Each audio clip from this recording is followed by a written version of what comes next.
mean, yeah, you could definitely do that. It would take some serious cojones, though. I would definitely struggle with that. You would have to have an interesting relationship with your parents. Yeah. I feel like you would almost have to not be their child. You know what I mean? Like, Yeah. I can't imagine, like, a situation where I go to my parents and be like, hey, could you be less bad with money so that I don't have to deal with it? Like, good point. Hey, Will, how do you feel about that statement? Imagine having control over your parents' finances. I just kind of sit here and go, okay, I'll keep doing paperwork. Head down. Keep doing paperwork, pay rent. See you later. Anyways, how are you guys feeling? pretty good. All right, should we read the crisp energy? Should we read the thingy? The thingamajig? I think we shall read the thingy. Okay. Well, everyone knows about dwarven brass steel, and many know about dwarven power crystals. Astute crafters might know about board plastic, about wire silver, or even dark gray component stone. But some materials are implicit secrets, not kept, no. Certainly the dire tale is told. But it's a tale about things best left undisturbed. Miners and ruin delvers whisper it at camp. Academics study it under harsh but necessary restrictions. They say the dwarves made a stone like fired clay, bent and cast like metal into rock. Do not dig deeper. Do not use the stone. Dig around. Often within there are ruins and monsters of the deep. Rarely they hold a far more sinister secret. Strange, twisted ropes of softened pewter. Tempting, but not treasure. The forbidden metal has killed entire towns. Welcome to Bloodwine. Hey! Hello. New system. Hello. We've We have a we sequestered Ken to a little box. I'm all the way over here. Yeah, Ken is in the corner because even though Ken is part of Maincast and Ray is new, Ray is going to be part of Maincast, and then Ken's going to be free to stream another day. Yeah. Or sleep another day. Or that sleep works another too. day. I like sleep. Mm-hmm. Me too. So yeah, welcome. I've passed you guys all some character sheets. We're doing a tester here just to get used to this one. I thought I'd do a one-shot before we get into the main campaign so we can get through any hiccups in case anything bad happens. So welcome. So, Thank you for having us. yeah, have you guys picked out... I sent you guys a packet of characters. I gave you a bit of a rundown, but I'll give it to the audience. They're going to die once an hour. I'll keep track of the time. Current time is... I'm not keeping a timer, by the way. I'm keeping it deliberately fudgy on both sides so that you don't quite know when it's going to happen, even if you have a clock. Okay. Have you picked your first characters? You have some time to mull them over. There's no secrets about these characters. The characters here are 16 people who have lined up outside a mine. You're in the Syndicate Mountains, and standard practice here is if a mine breaches a cave system, or a dungeon, or anything of the sort, they announce a work stoppage, and they send in teams to investigate, and then give either the all clear to keep moving, or give the appropriate precautions to keep things, closed down, shut, nice and crisp. You are those people. So, who do you want to play? I'm gonna play Sig Butts. Gross. 2 guns, 1 suit, infinite Sigs. Nice. And I feel like that's... Looking at his character sheet, that's really all there is to him. Well, in that case, I'm going to be Lantern Jane. I have a lantern, 15 square feet of rope, and a positive mental attitude. And that's important. I'm gonna be playing Coral Cereal. And he's got a socket wrench and a heavy crossbow, and he's good at making generators. You mean that bow is heavily crossed? It's pretty heavily crossed, I would say. And he's got engineering tools and a big old generator that I guess he's just carrying around with him. So I think that leaves me. I am bonus extras.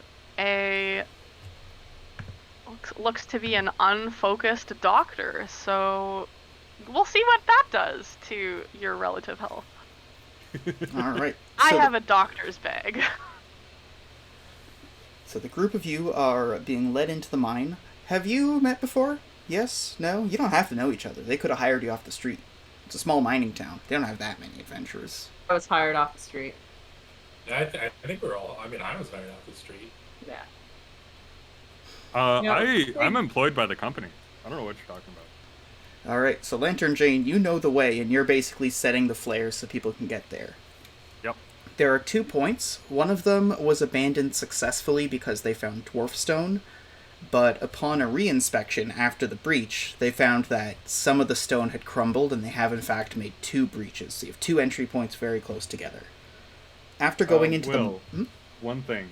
In the bottom left corner of your OBS, right now it says your encoding is overloaded, which means that we're getting some choppiness.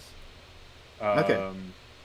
It's suggesting that we go to a faster encoding preset, which will reduce the quality, but will keep it smooth, and I suggest that we do that. Why would we have quality? Okay, so that's in settings, I presume?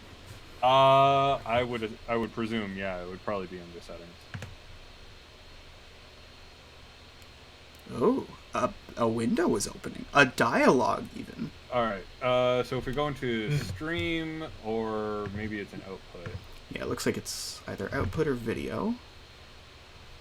Video is all locked, because I'm already going on. I gotta turn off the outputs to do that. But I can go here and change the encoder bitrate. I'm gonna turn down the video bitrate to like 2000.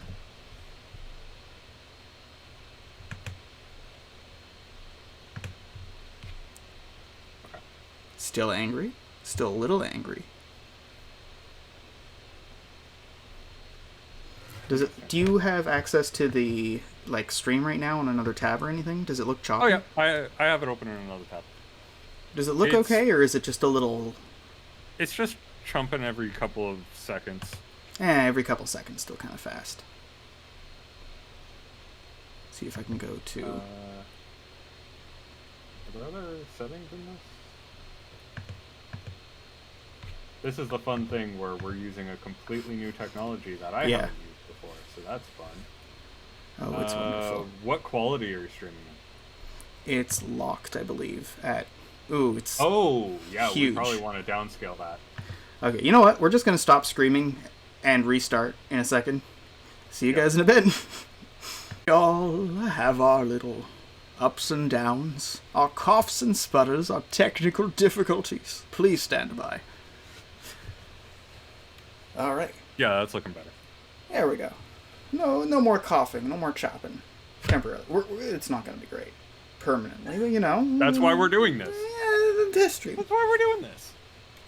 So, there's a bunch of downward channels that you move past. These are all still being mined out. They haven't made any breaches. You go up, past a vent, up again. There's a long straight channel that's been dug out for mine carts. You go up another time. There's a twisting. You can see here they didn't actually breach. There's like a nice round bit of dwarf stone that they've dug around. And then from there, these tunnels go in weird directions because they're following veins of metal, so they have to go down and sideways. One of these goes up to what looks like an air vent. It's been dug right into the rock in like a perfect tunnel bore smooth cylinder. It's big enough that the largest of you is able to crawl through uncomfortably. The other one isn't very far. Like, if you went up a little, you just go down a little, and you have the other entry point, which looks to be right in front of a door in a long hallway. You can see there's markings on the floor. There's abandoned boxes. There's a couple of people who look like they've been attacked or torn apart. Ancient bodies. Borderline mummified by time. But you can still see the obvious signs of, like, missing limbs and people in deathly distress. Well, that ain't good. I'll light a cigarette. We're like, ah, yeah. That is how it be. I feel like my first move would be to like walk over to you sort of like this and just like flick the cigarette out of your mouth. I'm gonna pull a gun on you. Whoa, whoa, whoa! Hey, hold the phone. No need getting all angry here. Yeah, everything's fine. I mean, I can just fit through there. And I'm like a glowtorg, so I don't know what the rest of the party is, but I'm probably one of the tallest, if not the widest. But I should be able to fit through there just fine. It's a Yeah, bit of sure. a, I'm gonna pick up the cigarette off the ground and relight it. it's actually still lit. You're able to, you have to give it like a, and then a, and it goes. Nice. So, But like, should we... What happened here? Oh, probably some big monster of some sort, I bet. These caves are full of them. so you are able to get down there. You could just jump. It would be like a jarring oh no jump, or you could rappel down. It's like a 3-meter drop, so it should be fine if you just like hang from the opening or if someone eases you down. But you might want to put down some kind of climbing system. I mean, I have climbing gear and 5 square feet of rope, so I should be fine to just climb down. Also, I am trained at rigging, so I right. should be fine for this. Okay. Perfect. Wanna- Well, why not? Want to do a rigging roll so that- you can make a permanent anchor point? You can keep your rope after, and then you would be the person to do the jump.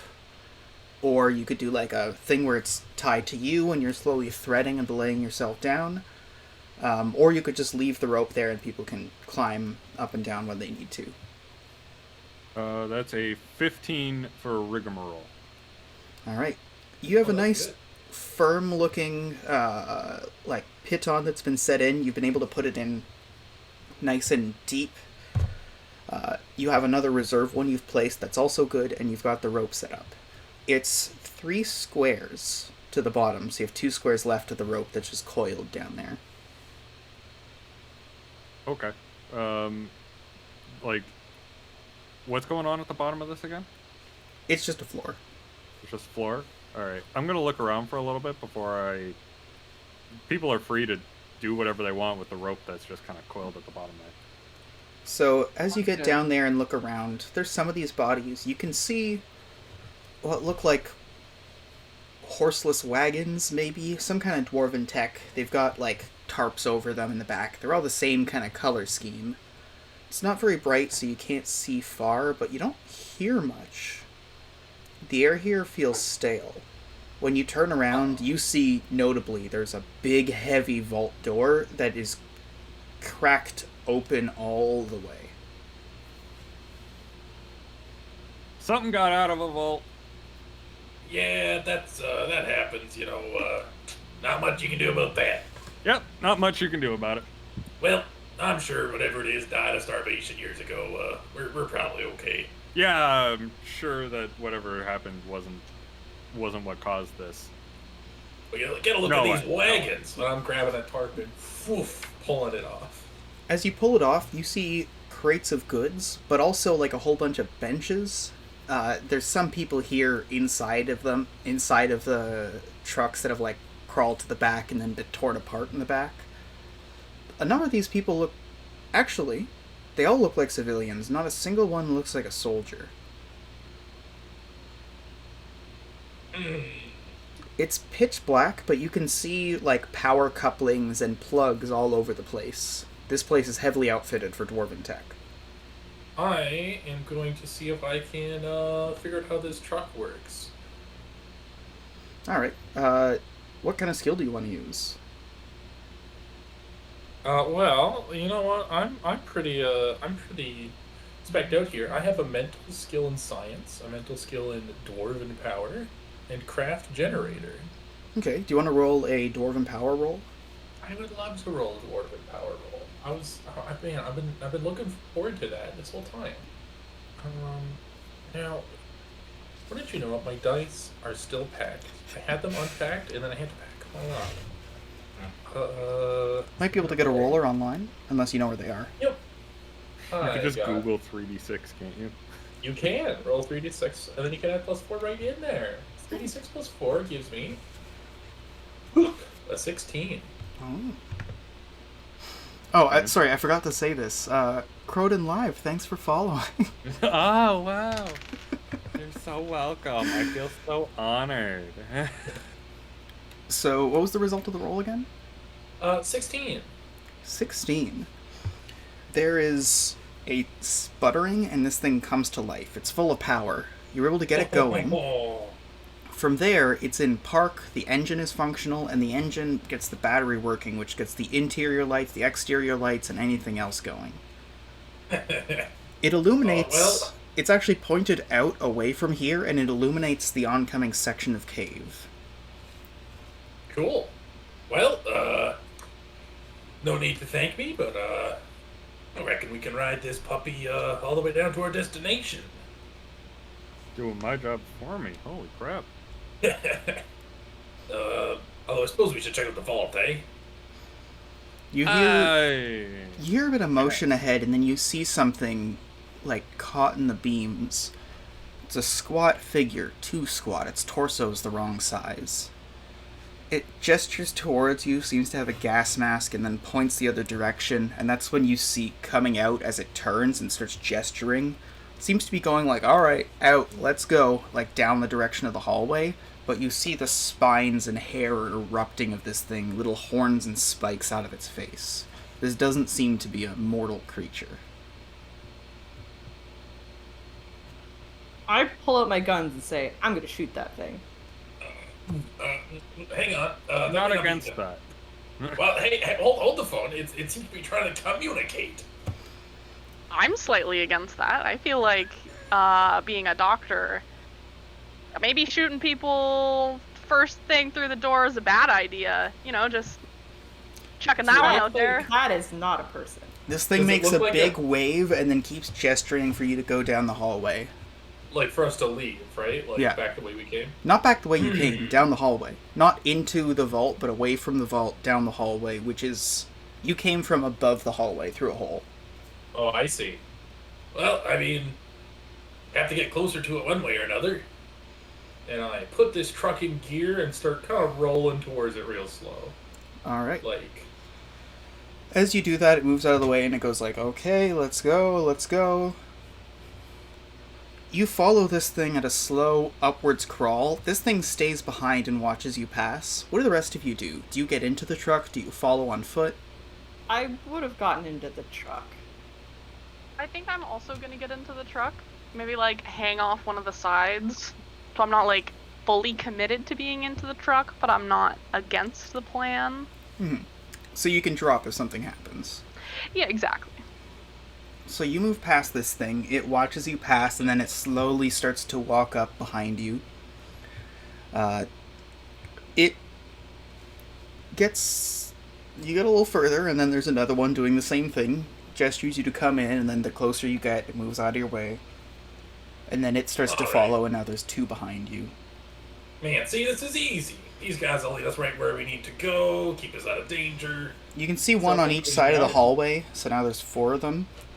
These ones are just watching the other ones pass. They stay in the hallway. The other ones keep walking. There's another one that's... There's a last one, a 5th one, that's gesturing you forward. But here, the hallway levels out, and where this is clearly supposed to be the exit, mudslides and sediment have made this so that this is just a tunnel end. You eventually have to stop. And then they're going like, hey, what are you doing? Come on. They're not speaking. They're not saying anything. They're dead silent. But they're gesturing emotively. Kind of pointing more and more like, hey. And the ones coming behind are like starting to get closer. Hey, I can't. It's mud there. I gesture like the car, kind of drive it up right to the point where the bumper gently hits, and like I shrug my shoulders. I won't go. At this point, they're starting to close in on the vehicle. They're assuming a bit more of an aggressive posture. Hey, I'm gonna shoot one. What? Okay. Alright, so you are inside. There's the cab of the truck, which seats 2. There's the rear, which seats like 30. Where are you right now? I'm in the passenger side. I took shotgun. Okay, so from where you are, you're able to open the door, creak out, and take out the one that's trying to flank on the passenger side. One of them is waiting out back by the rear bay of the truck, and the other one's coming up to the driver's side. You take out your gun, pistol, and give me a shot. I got a 19 for that. I don't know if I Alright. needed to roll it. So for a 19, I'm going to need a lot more paper for all these stats. While that's happening, I'm just gonna like take out my sword real cash just no, my spear. I'm just gonna get that ready just in case. I grab my climbing hammer and it's like, this is the only weapon I've got. Hey, they're all behind me, right? Mm-hmm. I'm gonna tentatively put the truck in reverse. Alright. So, Sigs, you fire off a shot. You manage to hit this thing in the shoulder, and then it starts to run at you, holding up a hand, one hand, on the hip, going for what look like maybe zip cuffs. As this happens, do you press down reverse? Yes. Okay, hanging off the side, bonus extras. Have you dropped, or did you climb in? I haven't dropped, but I'm holding on for dear life. Are you hanging off the rear or one of the sides? In which case, are you passenger or driver? I'm hanging off passenger side. Okay, right at the back, but on the what did I say? Passenger side? I meant driver's side. Driver's side. All right. Do you want to roll?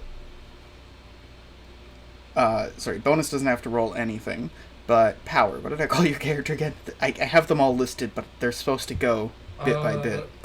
Coral. Coral. It's me. So you go into reverse.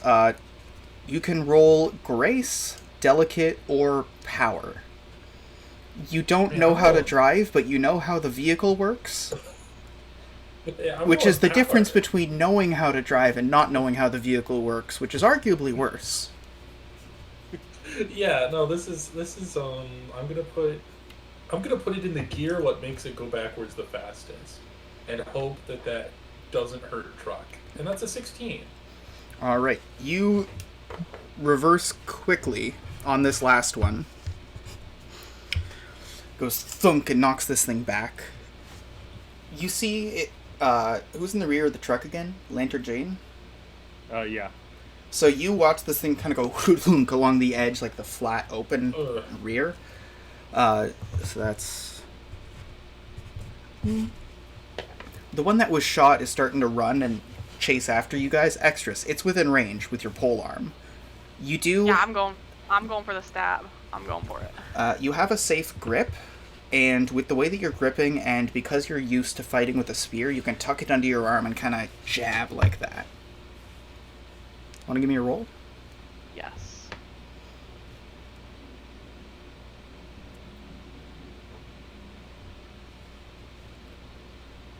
$14.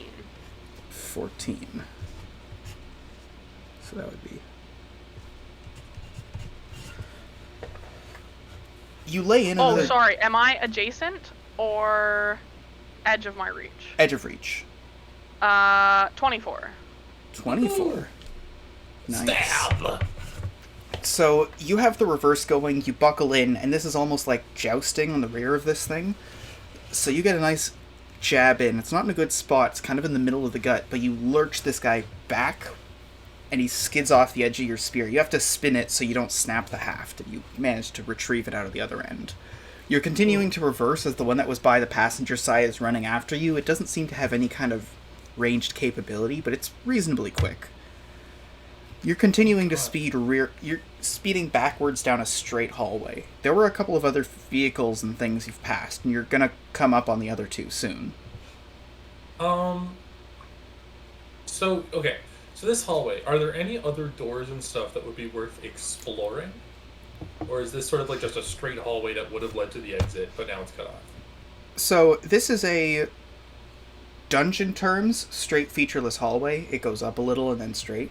Description terms, this is big and it's like half cylindrical bunkerfied. It's got struts repeatedly and you can see color coded like pipes on either side that quickly go past. Each section of strut has another power section and like a couple of lights that clearly are off, they're not functioning.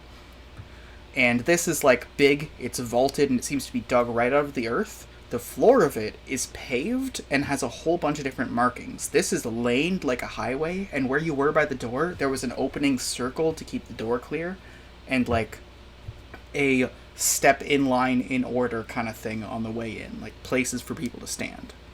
Okay, so kind of what I'm thinking is we're going backwards. We're going to run out of space soon, and these things don't have any range. So I want to try to sort of do like a hard left and trying to wedge this thing sideways in the doorway to kind of slow them down. And first I am going to warn everybody, like a party, brace yourself, this is going to be rough. And then, just kind of like backwards. Okay, so I you're... shift to move with the flow of the truck. Like this is gonna crash. I'm not like trying to like grip for dear life so I don't move. I'm doing the whole like I'll sway but not break kind of situation. You're trying to evergreen this, right? Yeah. Yeah. Are exactly. we moving fast enough? If I drop off, I'll die. That depends on Gabe. Currently, you're at a speed where you could drop off now. If you hit the brakes, you wouldn't fly off. If you hit the accelerator, you would want to drop off. Gabe, you have the meters. You can tell which side you have a companion hanging off of, and if you skid the right way, then your companion's gonna like have a vehicle to brace against for the impact, and it's gonna go clunk safely. Yeah. I also will say I do like these things. I don't want to wreck it. I'm just trying to like more roughly park than crash. Okay, so this is like parking at the emergency room and getting someone out. Exactly. Like, Okay. the bumper's going to be scratched up for sure, but like hopefully it doesn't explode, you know? Want to give me another roll? As you approach, the two figures that were keeping guard quickly start closing in. They're running towards you. Oh god. Okay. Well, this I feel like it has to be Grace at this point. For such a delicate maneuver, and that is all of 6. So Lovely. yeah. You go a little bit... Odds or evens? I'll roll the die. Evens always. You come up short. The figure on the end kind of goes... And then you're able to accelerate a little to kind of wedge it forward. It wouldn't block the hallway, but you can make a barrier. But, like, you're running out of time. You're going to have to unbuckle and get out before you're in a very vulnerable position. Yep. Oh, yeah, I'm abandoned in the truck. Yeah, I'm getting out right with him. I'm Yeah, I'm sticking with the dropping. group on this one. Yeah, popping out. Alright. With your speed, these things were certainly going at a sprint, but they're weighed down by their gear. They're not very fast. So it's going to take them a minute to get there. One of them is heavily wounded. 2 of them are approaching from, like, doorward. One from hallwayward. Sorry, I should say 2, because one of them was free by the driver's door that's going to be helping the wounded one. The one that's partially wounded by the edge of the truck, though, is now starting to, like, try to climb in to get to Lantern Jane. I fucking dodge away from him. I'm getting the hell away from that dude. I'm scrambling away. There are no side doors, but there is a canvas top. You might have to cut. Well, I flip my rock hammer back to the pick side and just jam it in and cut through. Wham. Want to roll Brawn? Oh, come on. Do you want to roll something else? What's your reasoning? No, I'll roll Brawn. Is there any way, like, because I'm hanging off the back on the driver's side. Is there any way that I can like provide support? Yeah, you can quickly go around the edge and then flank this thing from behind. Yeah, can I do like a You actually, like a behind because sort you of have the attack? spear, you don't even need to get in the truck. It's at a nice range now where you could go, hey, hey. I'm here for it. I'm joining Gabe in that 6 club. Hell yeah. So I have you, good physical stats, just not good brawn. Yeah. So you're scrambling to the side. You manage to pierce, and then you pull, but it isn't big enough for you to fit through. You could push, and then you would have to make another roll of some sort to squeeze through a narrow gap, or you could try to pull this free further. Oh, I'm fine squeezing. I'm a spelunker. I'll squeeze through that. No All right. fucking problem. Give me your roll. Grace or delicate, Will? Would you say Either or. squeezing through tight squeeze? Okay, I'll go delicate then. This is a delicate maneuver. I know exactly how to shift my body to get through this.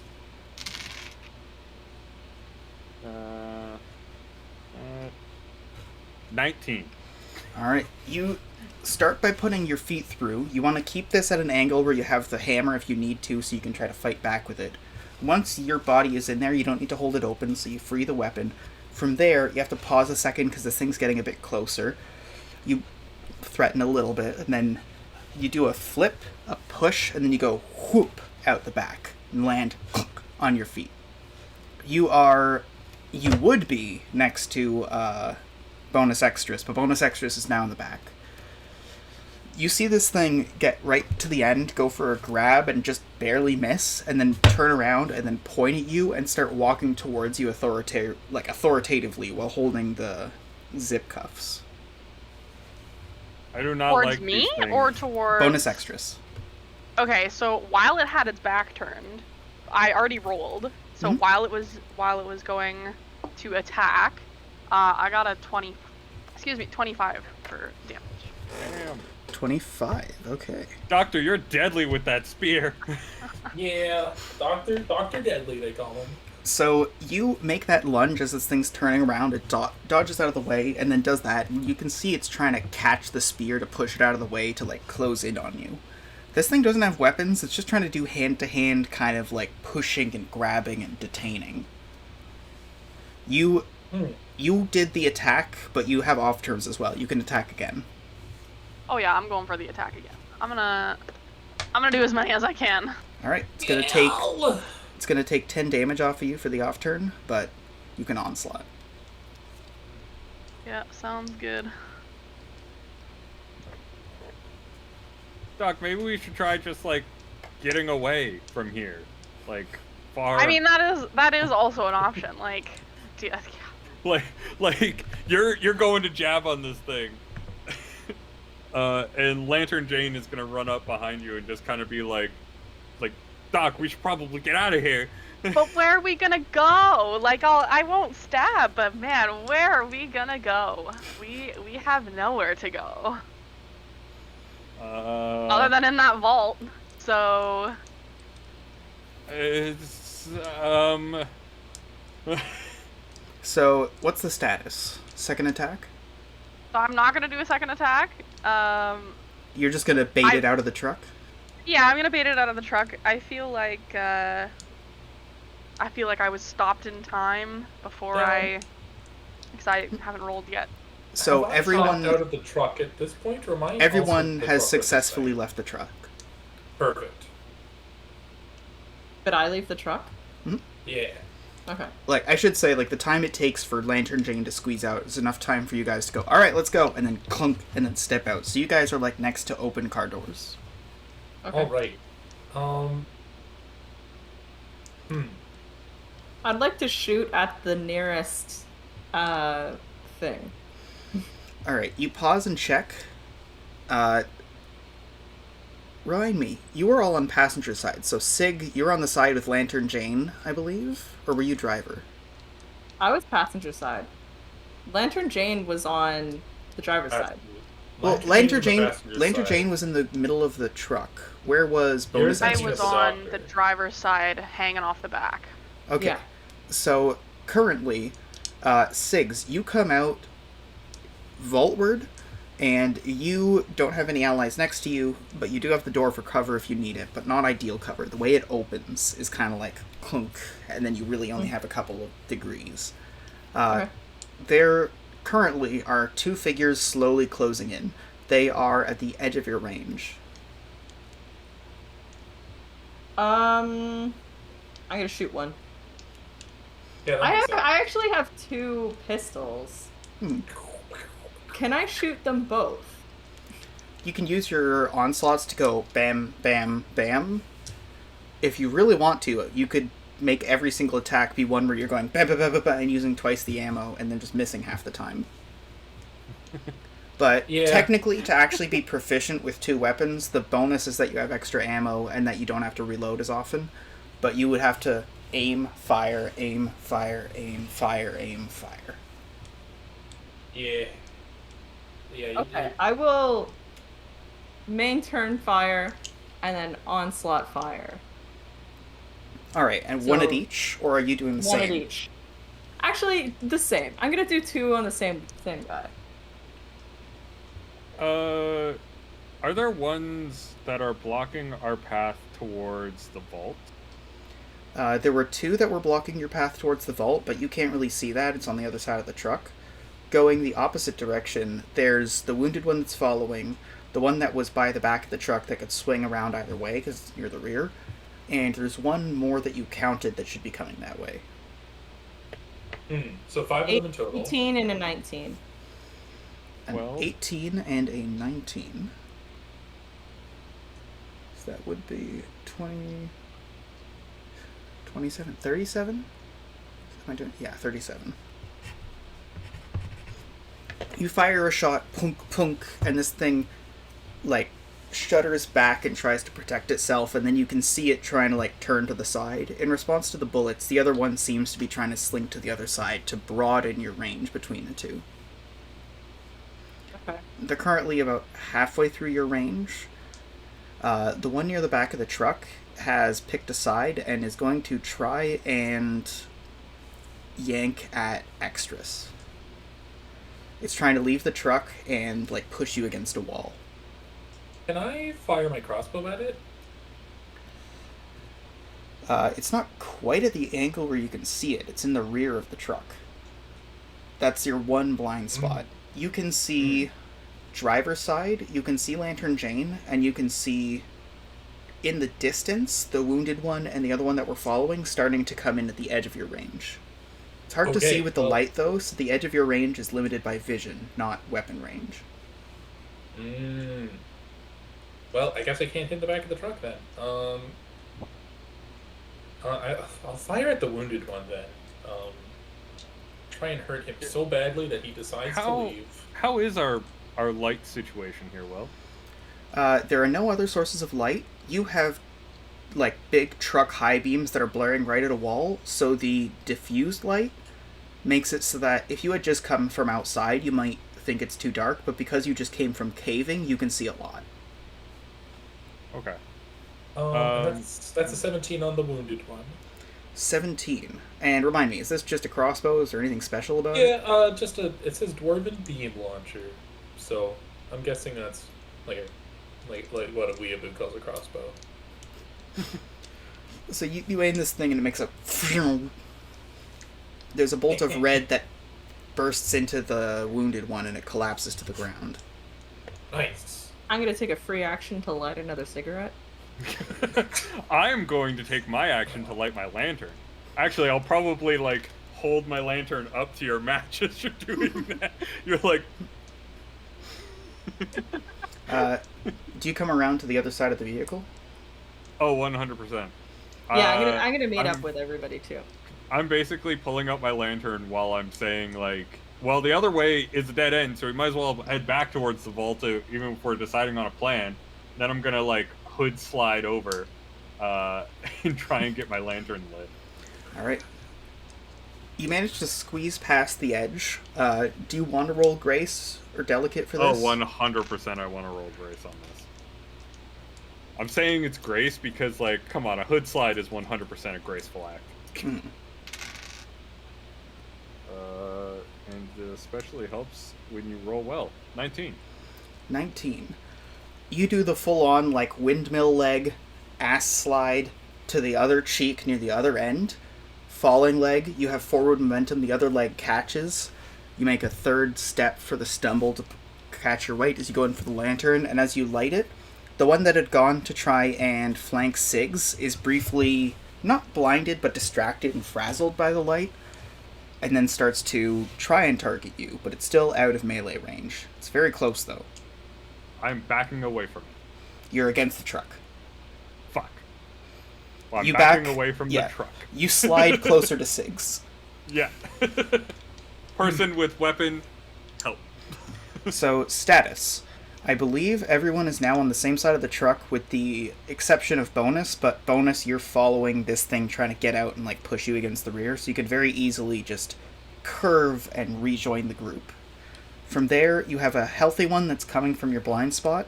You have a wounded one that... Sorry, I should say a heavily wounded one that was coming out of the back of the truck. You have a semi-wounded one that Siggs took 2 shots at, and a unwounded one that's briefly frazzled by the light. So I'm gonna start moving around back towards the group. Am I close enough to the heavily wounded one to do another shot? Yep. You back up a couple Okay. paces to join the group, and then this thing tries to follow you around the edge, and it's at the edge of your spear reach. I presume also you're trying to get the optimal reach every time? Yeah. Yeah, but 28. What'd you say? 28. 28. Alright. You move in with a jab and you push this thing all the way against the wall. You feel yourself go through, and then you yank back. The pressure of you yanking makes this thing fall forward, and then it stops moving. ugh. Well, that one's gone. I have a... These things are not very large, eh? Like they're like the size of a person. They're shorter than a dwarfborn, but taller than a mousefolk. Okay. Each of you guys, somebody needs to pick 1 to 2, somebody needs to pick 3 to 4, and then 5 to 6, and 7 to 8. On 1 to Sonny. 2, baby. 34. I'll take 5 to 6. Who's 3 to 4? Me. Okay, and you're Siggs? Yes. Okay, you, like, feel a weird pain in your chest and a cough for a second, but you think you're fine. This, to you, just feels like vague unease, but you take 6, 12, 14... That would be 22 points of radiation damage. Oh god. Alright. Do we know that it's radiation damage, Nope. or? Okay, so then I'm gonna say, This could be a as the stomach doctor. flu. You should listen to your doctor. Smoking is bad, kids. And I like look at the camera and then continue. Just right back in. And knowing is half the battle. I mean, I would like to fire a crossbow at a wounded one. It worked well last time. Alright, you see one closing in. You've come out, circle around the side of the vehicle to get next to Sig's butts. And there, with kind of like the engine block is covered, you're able to fire a shot kind of diagonal to the group at this thing on the far side. Give me a roll. Yeah, and that is a 9. Alright. You know, I'm realizing looking at this that every single one of my characters is very min-maxy. Same. Like you could quite easily have a character that could conceivably make a mental roll on just for fun and do fine. Yeah. It's crazy. Yeah, I'm also looking at this and being like, what do you mean I don't have at least a 7 in physical right now? How dare I make you pre-gens that are level 0? Yeah. Alright, it's still kicking. They... I'll take an off turn to shoot it again. Alright. Bat bat. And I take 10 stamina, right? So, Will, I'm a glowtorg, right? I glow. Yep. And that's a 12. Which means much that better. I would be able to see at least where I'm going running down this cave, right? Yep. I'm gonna hand my lantern over to Siggs Because Siggs is holding 2 guns. I know. I'm gonna offer it for Siggs to take, because Siggs is the only one that could feasibly take the lantern. I can take the lantern. You have a crossbow. Oh yeah. I have teeth, don't I? I'll put a gun away and grab the lantern. Like the biggest eye roll. So you, Yeah. twist, holster, grab the lantern. Yeah. And at that, Lantern Jane is going to pull out the rock hammer, the trusted rock hammer, and try and charge the ones that are blocking our current path out back towards the vault. Okay, the closest one is undamaged. It's the one that you frazzled with the light, but it's now that you've had the time to hand the lantern away, it's no longer frazzled. I'm not trying to go for closest. I'm just trying to run past them. Okay. All the while, I'm shouting, "I'm gonna find an exit!" So you're trying to move away from them. Yeah. Okay, so you run one way, dodge out of the way of one, dodge out of the way of the other. They kind of close into the middle of the hallway as you snake past them, but you manage to outrun them. You're now ahead of them on the other side of the group. Are they following me? Does it seem like they're pursuing? It seems like they're focusing on the larger group, but they definitely notice you passing and try to take you while they still can. Oh, and did you record that 12 that I did to the... I did. You see a spurt of blood, and then it lurches back. Stable. Damn it. Well, I tried. Is that the heavily damaged one?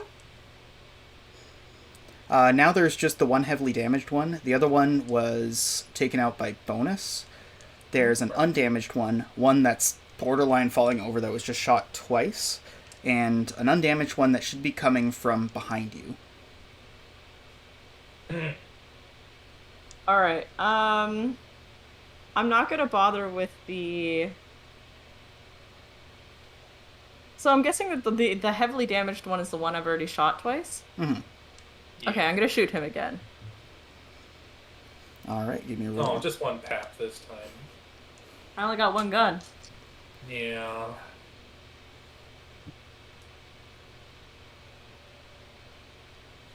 You guys need light, you know? 17. Not all of you generate your own brilliance like I do. Yeah, 17. True. So, with a 17, you fire a shot dead between the eyes on this thing, and it slumps kind of halfway to the side as one leg gives before the next. Nice. Crumple. Alright. So we're down to, what's that? 2 3? left? 3 left. 2 The one- undamaged, one nearly died. Right. The one that got close enough, it first attempts to just grab. Not grab, sorry. First it attempts to strike Coral. Coral! Coral, you know that he's going to science his way out of this. So it's a 10. It's a 10. Well, I'm going to roll a grace to try and dodge out of here. 1d6 plus 3 plus 4. And that is an 8. So I fail. So you try to dodge out of the way and get, with the punch, get knocked back into the vehicle a bit. It goes with a grab, trying to grab by the crossbow to point it in the other direction, away from people, and then grab your weapon. Hey! Oh, what? And that's for a 7. A 7? Can I I don't have any options left. So that's 7 damage. Just 7 damage. Yeah, I'll take 7 damage. So from there, he tries to grab you and pull. He's already got you grabbed, and he's trying to pull you around the vehicle outside. Hey! There is no outside. I For think I've still got 8. some off turns. Yeah, Can I mean, he got me. Can I Yeah. do any damage to some things Sure. with some off turns? Yeah. Gotta do it in voice. Sir, look, this is all a big misunderstanding. Officer, if you just... Which one am I closest to? Am I closest to the one that's There's only one left now, which is the one that's doing this. Well, The other one okay. hasn't come yet. I'm gonna try and stab that one. Well, Ray tries to stab that one. Could I, like, try to get its attention with, like, a perform? Be like, hey, Stinky, what are you doing?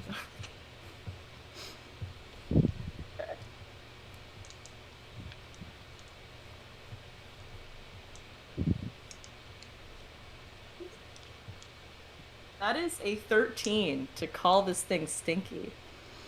All right.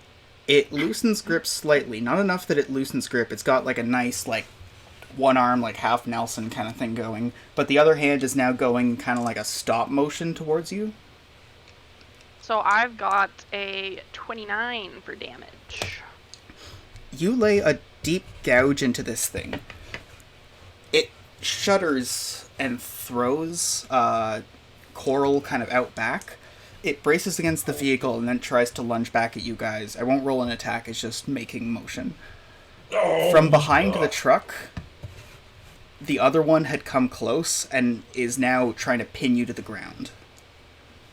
Me? No! I should say also, I wouldn't be this mean if you didn't have backup character sheets. Yeah. This is a level of targeting that would not be cool normally. Oof. For Also, I 10. would probably be fighting. Yeah, how many off turns do people have left? Because I think I still have one. 2 off turns, I think. Yeah, it's back to a new turn. Oh, okay. Oh, spicy. With the 10 against Coral. Ah, sorry, man. Let me know In if you that hit her. case, I'm still in tired. Can I? So the thing that's going to be trying to pin Ray's character to the ground, I'm going to shoot that thing. Alright. So you already got its attention, and then there was the stab from bonus. So it's like currently holding a hand between its head and you.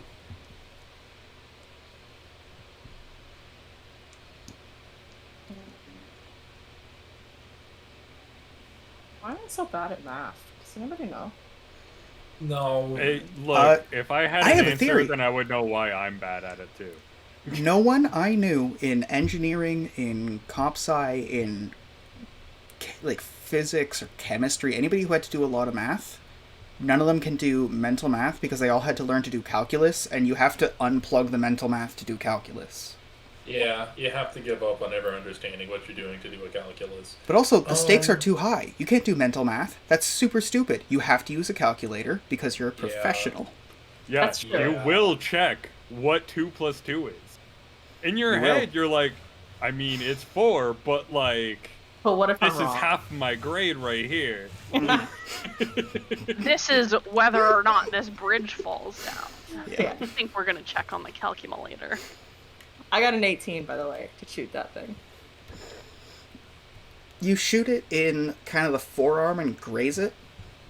It's looking pretty bloodied, and it stabilizes against the back of the wall between the truck and the wall, but it's still there. I guess I'm gonna try and stab this thing again. Is it like I'm really close to it? Yeah. Mm.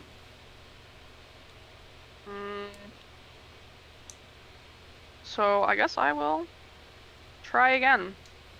Wow, that's terrible. Where are you aiming?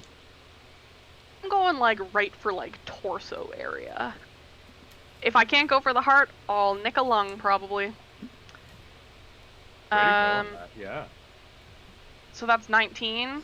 Much worse. With a 19, this thing barely shuffles to the side to dodge a stab next to the neck, but you're a trained spear user. As you retract your spear, you make a sideways slit, and there's a burst of blood as this thing shudders down to the ground.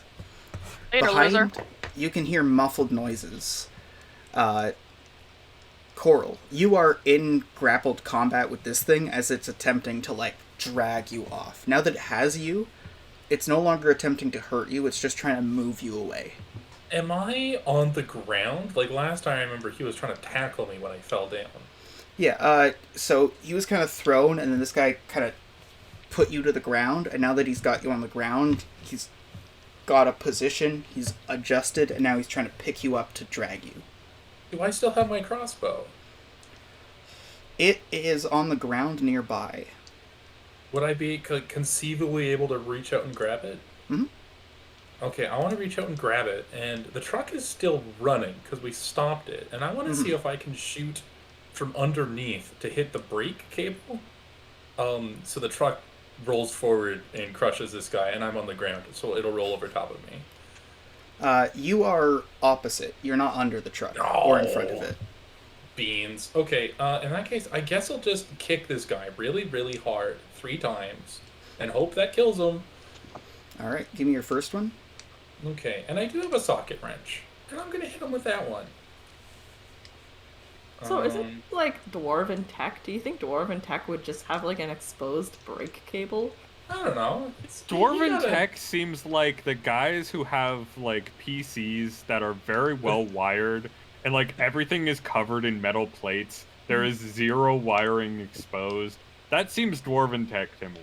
Yeah. And like they're the sort of ones that you can't see where the edges are either because they've like put this, detail onto their metal cars, so like it looks like it's detail, but it's actually like the edge of a panel. Like, I doubt we're gonna get anywhere into these things. Oh, see, I was thinking Dwarf Tech is just a Ford Fiesta. But the dwarves dug too deep. They re-released the Bronco, thinking we forgot about OJ. The dwarves were like, hey, I think my truck would be cooler if it didn't have any chrome. Okay, so that first one is a 17. I didn't realize that the dwarves had discovered plastic. There is a smack with the socket wrench, and you knock the guy off of you. So you have enough space to like scramble up. You can grab the crossbow if you want to. No, I'm gonna smack him again. You move in for another swing. At this point, in a minor sense, you're just kind of womp womp, making more aggressive pushes with this guy. That is a 15. Another 15 for a slug. The guy braces against a wall. Before you have a chance to do another off turn, he tries to lunge at you, and then you'll be able to do it. Okay. An attempted stopping of the socket wrench arm with a 5. Is that 5 damage that I would take? Would you take 5 damage if it was damage? Yeah. Okay, then it's like 5 damage flavored as stress from grappling, but now he's got the arm and you have the socket wrench. Okay, and I take 5 damage, and I'm hurting, and I'm gonna do it again. I'm gonna hit him again, and that is a 19, and I don't know how you want to flavor this, but I am at 48 HP, which puts me into hurt. So that last hit, remind me again, what was the attack aim? That was a 19. What was the attack and aim, not the result? Like with the socket wrench with. Oh yeah, with the socket wrench. Okay, yeah, so you lunge back out of the way. You try to make one, and then the guy kind of pushes, but you get the rhythm right. So when you pull, he yanks, and then while he's still yanking, you go slug, and the guy crumbles to the ground. I'm bleeding profusely, but you know what? That's just part of the job, Yeah, Which one? He was a doctor. You're touching your face where you were pumped into the ground, and for some reason it's bleeding more than it should. Oh, and then there's a little less than the size of a thumbnail, like a piece of skin that's stuck to your finger. Ugh. Well, am I close enough to do anything about this? Like, am I Yeah, close go enough? for it. Roll doctor. Isn't there still guys that are alive? You just doctors. killed the last 2 very quickly. Okay, cool. Oh, so the last 2 are dead. Yeah. So yeah, we're I beat him to okay. death. Okay, so I'm gonna go for a spicy little doctor roll. I've seen worse, What is happening? Oh, there it is. The head bleeds more than it looks worse than it is.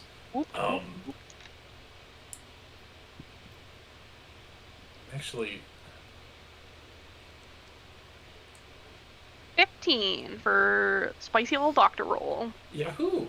Okay, so before taking the 15 for bleed damage, that's 4.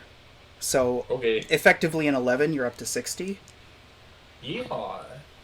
After taken care of the sudden laceration and the piece of flesh going, it seems like things are going to be fine. And then, Sigs, you go for a pull off the cigarette, and then you kind of like hack, and there's a bit of blood that comes out.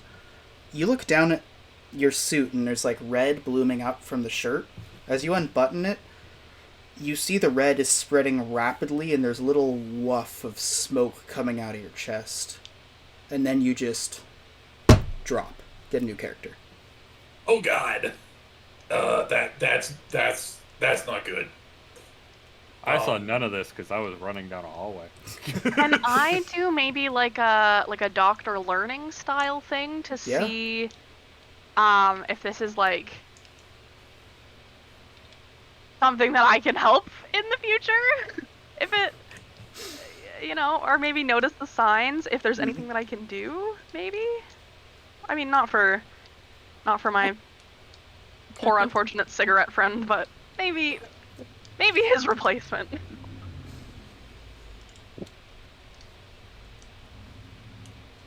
Okay, so Lantern Jane, you get to the end, and having distracted them, you reach the hole, you reach the door. Nothing's inside the door quite yet, but you see that the fighting stopped because they have the lantern and you can see their position. So I got a 16 for that doctor roll for trying to figure out what the heck is going down. Well, Sigs wasn't hit in this fight, so this is something entirely alien. Something bore a hole, and around the edge of the hole, the flesh is pasty. You look over, and you see that Coral, goes to, itch, and then, there's a gouge, and all the bleeding is starting to ooze again. You suddenly lose a lot of stability, and you start to vomit. Can I make a quick science roll to see if I've ever heard of anything like this? Yeah, go for it. That's a 15 to figure out what I'm dying of. Oh boy. Roll Dwarven Power, actually. Oh boy. In that case, that is a 19. 19. It's the Forbidden Metal. Oh God. Yeah, bad news, bud. That's, that forbidden stuff, it hits wrong. Oh, no. Oh, I'm gonna start making my way, out of the cave to that rope that we had to climb up. I feel like I'm getting a face of Ray of going, I think I know what that metal is. Okay, you stabilize long enough to have a couple more exchanges, but you are about to lose all your fatigue and then just dump. Sigs, who was have you picked a new character? Miss Peaks. Miss something. Peaks, I think? Okay, so you weren't told to go in, you just went of your own volition and no one would stop you. You clamber down the rope, and you look up as you see a weirdly diseased-looking Lantern Jane. Lantern Jane, you don't drop yet, but this isn't something you've seen in your entire fucking life. As far as I know, I haven't taken any damage. Like a bulb going out, your glow is flickering. Oh boy, we gotta get out of here. Oh, leave the truck. It'll be fine. At this point, Lantern Jane just kind of looks up and is just like, run. Yeah. Coral is unbuckling his backpack and just letting it slop over to the side, hoping to give himself at least enough momentum to make it out of here. You walk a couple more steps and then you puke again and there's a big splotch of blood. You are not making it out of here. You have death throws to work with. Oh boy. At this point, Miss Peaks has descended. Who goes first? Lantern Jane or Coral? I feel like Coral goes first, right? Is he going to say, you don't want none of... Blah. Right down in his own vomit. It's not pretty. I feel like I want to help, but is there anything that I can do? Can I doctor some things, or have I doctored my last doctor for these two? Their pulses have stopped. They're gone. you go to check through and you're grabbing your things, and then you take off your gauntlet to go put on a glove, and there's a splotch of blood as your hands are pockmarked with little holes that you never saw show up there. So pick another character behind Miss Peaks. Ooh, behind Miss Peaks comes Fisherman Scott, and he's coming in like, "Hey guys, me and Miss Peaks over here thought we'd come check out this cave. You know, I sure hope there's water to dive in here. That's kind of my whole thing." So you watch as, like, struggling up against a wall, Lantern Jane just braces and slumps, and then the light goes out. After a little while, the light comes back, but Lantern Jane is dead, and it's green. Oh, whoa, that guy, ooh, that's pretty heavy, dude. What do you think, Miss Peaks? Yeah, I don't know. They probably did it to themselves. Yeah, you know, caves can be pretty dangerous if you don't have all the stuff I have, like a wetsuit and a trident. Yeah. And you know, the water, it comes fast and you don't know how to get out. That's where it's Absolutely. scariest. Yeah, I know. Absolutely. I'm gonna take the lantern off of the Lantern Jane. There are 2 lanterns on Lantern Jane. And 15 square feet of rope. Yeah, you can keep the character and some sheets. climbing gear. You can keep the character sheets as lootable bodies, basically. Okay, I'm gonna grab a lantern, and I'm gonna grab, I guess, the rope.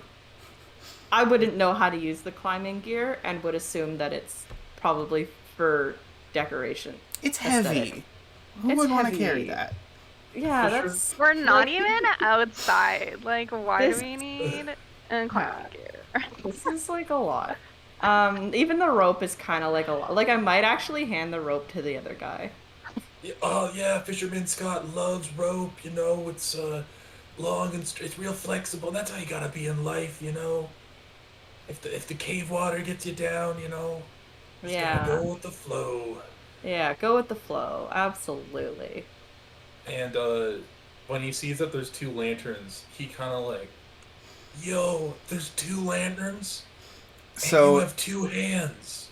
It's perfect." And he puts one in your other hand and lights them both. bonus. You know, you could hold a lantern. No, too. I get lanterns and water. They don't mix very well. You know, you gotta know your limits. So bonus, you're watching this happen, and you've got all this stuff. You've got the holes in your hands, and then things are just getting dark and blurry. You feel weak. He's still alive. Whoa! Oh, hey, bud. How many fingers am I holding up?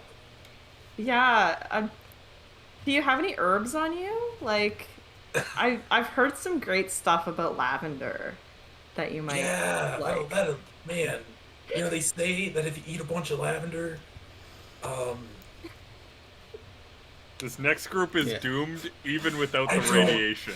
Yeah, you're Yeah, I so, feel like- so I feel like- I feel like Bonus is just like rolling around on the ground in Yeah. the background. Just So- like, the 2 other adventurers who come follow, let me know who they are. You guys come into this hole while 2 people are talking to a corpse.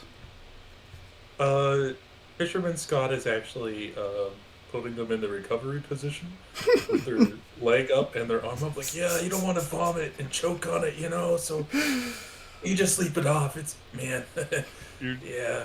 you just hear some rustling coming from the other the other corpse.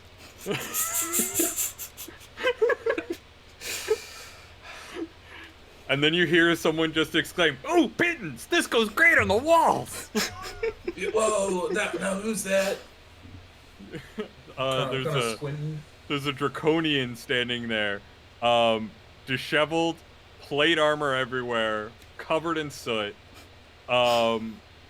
Might be drunk. You're not sure. Hey man, it's all good. Be back in a bit. We're just coming in here to take a look around, you know. Yeah, I mean, I was told that like there was some cool stuff in here, and I'm always up for an adventure, you know? And I like take out some wine and like shake it a little bit. Oh no. Oh, Max beans. Splosica is just like, well, that seems like a bad place to go. They went down there and died. No. We should cave the entire pathway in so that nothing bothers coming in through that way ever again. Cave it in? Like, do you have like explosives or something? Do I have? I'm gonna use these pittons. Hey, you got that rope? Can I have that rope? I'm just gonna. Do I have explosives? That's like kind of dangerous, you know? Like, do you much know how rope to are you use looking that? for? Of course I know how to use it. I mean, you put it there, you set the timer, it goes boom, the wall goes down, everything's fine. And I got pittance to put it in. Who wants to do something stupid on the magnitude of pushing a red button? Any one of us. Any one of us, honestly. I think literally any one of us would. Is that 4 for 4 or 3 of them? Ray, who are you playing? Wait, am I also dead? Yeah, you just kind of quietly died while people were telling you to try lavender. Oh, see, I didn't know that I had died. So I'm Neither did they. Oh man. Hey, I didn't even get injured. I had nothing wrong with me visibly. I just kind of keeled over. Mm-hmm. And now you're green. Now I'm green. And someone has looted my pittance. Yeah. Oh man. Well, I think I'm going for Wiggles. Wiggles. So Wiggles just kind of rolls in. Wiggles is mouse focus style. I would say, like, you see Wiggles come in with, like, a dagger between the teeth, doing, like, a dismount off the rope. Infiltrator style. And as you're all looking over, you look over at Wiggles, and Max, you see that this big dwarven-looking thing in this one adventurer's backpack has a cable that fits the edge of this structure, and that must be why it's here. So you go clunk, and there's a boom as the generator kicks in, and you see all the lights come on for this section of hallway, and then the alarms start going, and displays start going, warning. You don't recognize the language because it's spoken Dwarvish, which you don't hear a lot. Would anybody here reasonably know how to read Dwarvish? I would think I knew how to. Absolutely. Oh yeah, I totally understand. Yeah. I would actually see Dwarvish and be like, oh my god, what is that? So you basically just have letters. Letters. Whoa. Letters. What do you think they're for?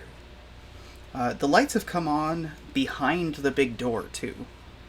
Whoa. Do you think there's any, like, cave water back there? Cave water? Yeah, for diving in. I don't think you want to dive. I heard, like, cave diving is actually really dangerous. Yeah, but, I got the wetsuit. I'll be fine.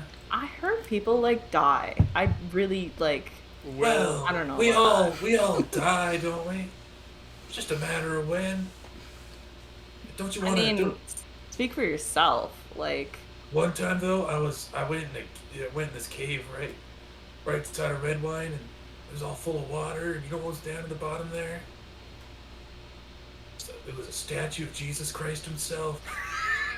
I don't even know who that is, man. Will, I want to cave down the hall. just kind of crumble it in. Can I set up some explosives? Because clearly that's not a good path. Like the one where they came? Dead. Yeah, like there's so many dead people coming from that hallway. It's just like that is not a hallway you want to walk down. They have unknown stuff. Just cave it all in. Want to set your charges? Do you have charges on you right now? I have a mechanical alarm clock, lots of wire, and a rigged cuckoo clock. Okay, so if you take that cuckoo clock and put it against one of the beams, it should be enough to make, like, the failure of one make the other one go down. Just stay away when it starts ringing. Whoa. Is that a cuckoo clock? Damn right, it's a cuckoo clock. Best fucking alarm for any detonation. Question. Ken, what race is your character? Draconian. Okay. And then... Well, Why? I'm considering... No reason. Were you just trying to Got it. see... Were you asking if he's a Tortuga, which is why there's the demeanor? No, I'm going to accuse him of being a racist and a terrorist. whoa. Look, okay, so I blew up some stuff. It's Hang on, fine. wait. And I'm running a wire from the cuckoo clock Yeah. out towards it. And then I Yeah. just kind of like breathe a little bit of fire onto the wire and watch it go. I'm gonna go up to the Ray is another mouse folk, right? What race is Gabe? Fisherman Scott is a Pythona. Couldn't you tell? Okay, I'm gonna go to Wiggles and like pull him away and be like, oh my god, like we gotta get away from these people, like they're dangerous. Yeah, I think they are a huge liability. Right and as you a say big risk. huge liability, wanna give me a roll for the thing? You hear... At this, Max Splosica is like putting his arm around the surfer dude, being like, let's see this shit. Yo, okay. That is a 10 and a 22. It goes boom, and then it kind of goes crumple, and then a stone falls onto the truck, and then there's a hiss, and then the front of the truck goes boosh, way bigger than you expected. And the front of that tunnel just kind of crumples down. One of I'm the gonna loose do- wheels goes whiz, boing, I'm gonna boing, do and then a rolls totally- into the vault. I'm That'll gonna do make a the totally unwarranted scream when this happens. Whoa. I didn't know trucks could make that noise. It's worth saying, all the lights past there just go off. The ones right in front of it are now flickering pretty dramatically, and you can see, like, water and colored fluid coming out of the nearby hoses. Oh man, how big are these hoses? Like, Not big enough for a fisherman to climb into. I'm gonna can we still get into the vault? yeah, it's still open. Okay, I'm gonna be like, let's look. There's a vault over there. Why don't we go look at that instead? I'm Yeah. gonna like Alright. hold my hand out in front of Chelsea's character and just be like, let me check that out for you first, babe, and like wink. And then It is go in worth that saying, direction. like, you've got, like, a big white cowboy hat on, right? Yeah, like a full-on white cowboy hat, body-tight sneaking clothes. I feel like I'm flirting with you pretty aggressively. Yeah, you go ahead do that. I'm gonna go get this suit wet, if you know what I mean. And I go and I treat the pipe that's spewing out water a bit like a shower, just kind of, get The all water get- smells fine. It doesn't taste like anything. Should be good. Yeah, man. All right. Isn't it like colored though? Didn't you just say that water was like? No, that's a different pipe. Oh, That's a okay. different. Yeah. That man, smells no, like that's- gasoline. Yeah, that's the Oh, bad. no. That's the bad water. It's just a good. You gotta have Okay, both. You know. I gotta cut this. Inside the vault, you make your way in past this big thing, and the lights go on for a little ways. You can see that there's little doors and openings and double doors open, but this is like a big loading bay with parking spaces. Most of them, though, you can see like a lot of the trucks have already left. Some of them are still being loaded. There's like dwarven forklifts and pallets of supplies all over the place. At this point, the generator has reached its course. It's dark from here on in. Okay. As in the generator is out of power, or the lights don't reach this far. The lights don't reach this far. It's a local generator. I see.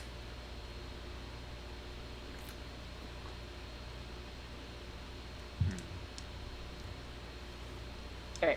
Yeah, I'm gonna walk into the vault and be like, hey, I should be the first person to see this because I was the one that suggested it, so... I'm gonna follow, like, very close behind and, like, bragging about how good my eyesight is. Speaking of bragging about your eyesight, you check behind either side, and you see that there's doors. One of them is kind of like half jilted. It's open, and then the doors themselves are kind of clunk, and it's just an open shaft. The other one is shut, with nice clean-cut doors. There's another outlet here.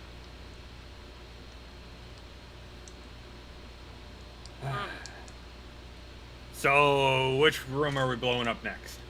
There's a bunch of little ancillary side rooms. These two things, like, attract your eye, and then you could go deeper into the bay, unless you want to, like, individually check the rooms for details.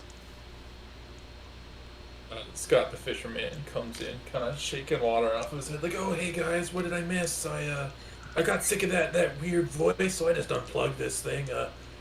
Where did you find it?" What? What did you unplug? He just walks up with, like, the black box of the computer. Like, he literally just has, like, the hard drive of the computer. Like, where did you find this thing again?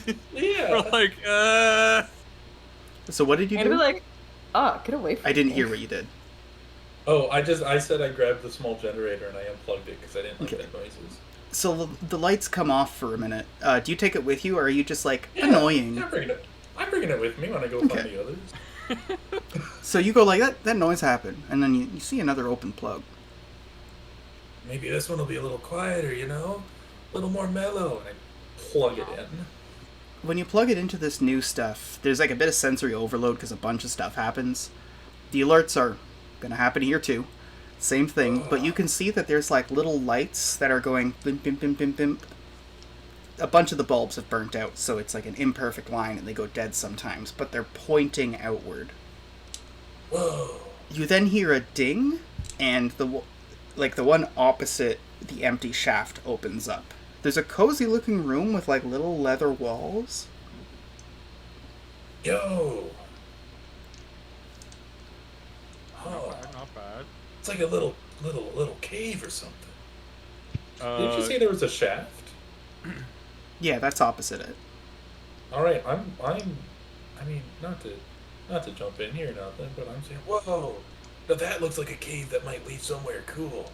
And I'm just tying a rope. It goes down 2 stories, and then it's blocked by the rubble. Oh, you lost it right. I'm gonna tie a rope to a forklift and slither down that shaft, see what's down there. All right. You have... How long is this rope? 15 feet. 15 squares? Yeah, 15 Okay, feet. because that's like 15 meters. Okay, so it's easily long enough. You loop it. It's nice and heavy. It even goes to loop and loops at the bottom with a bunch of slack.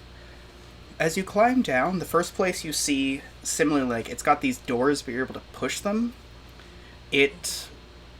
Like, there's a bunch of... It smells really horrible. It's rotten as hell. But it looks mostly empty. The power doesn't go down here. You just see,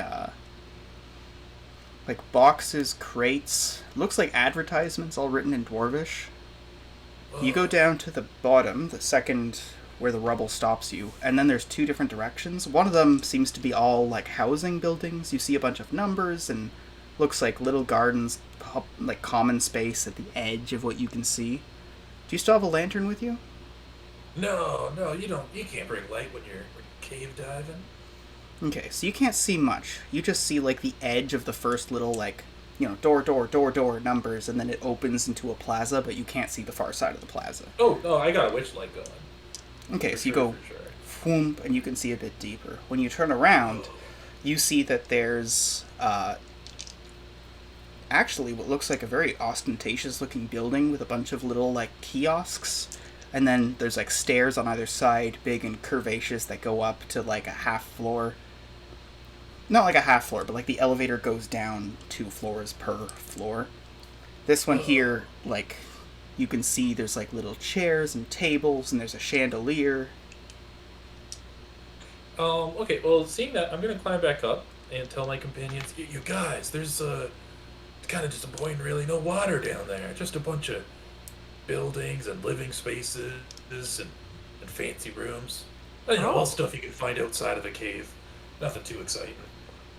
Oh, nice. I'm going to immediately go down the road.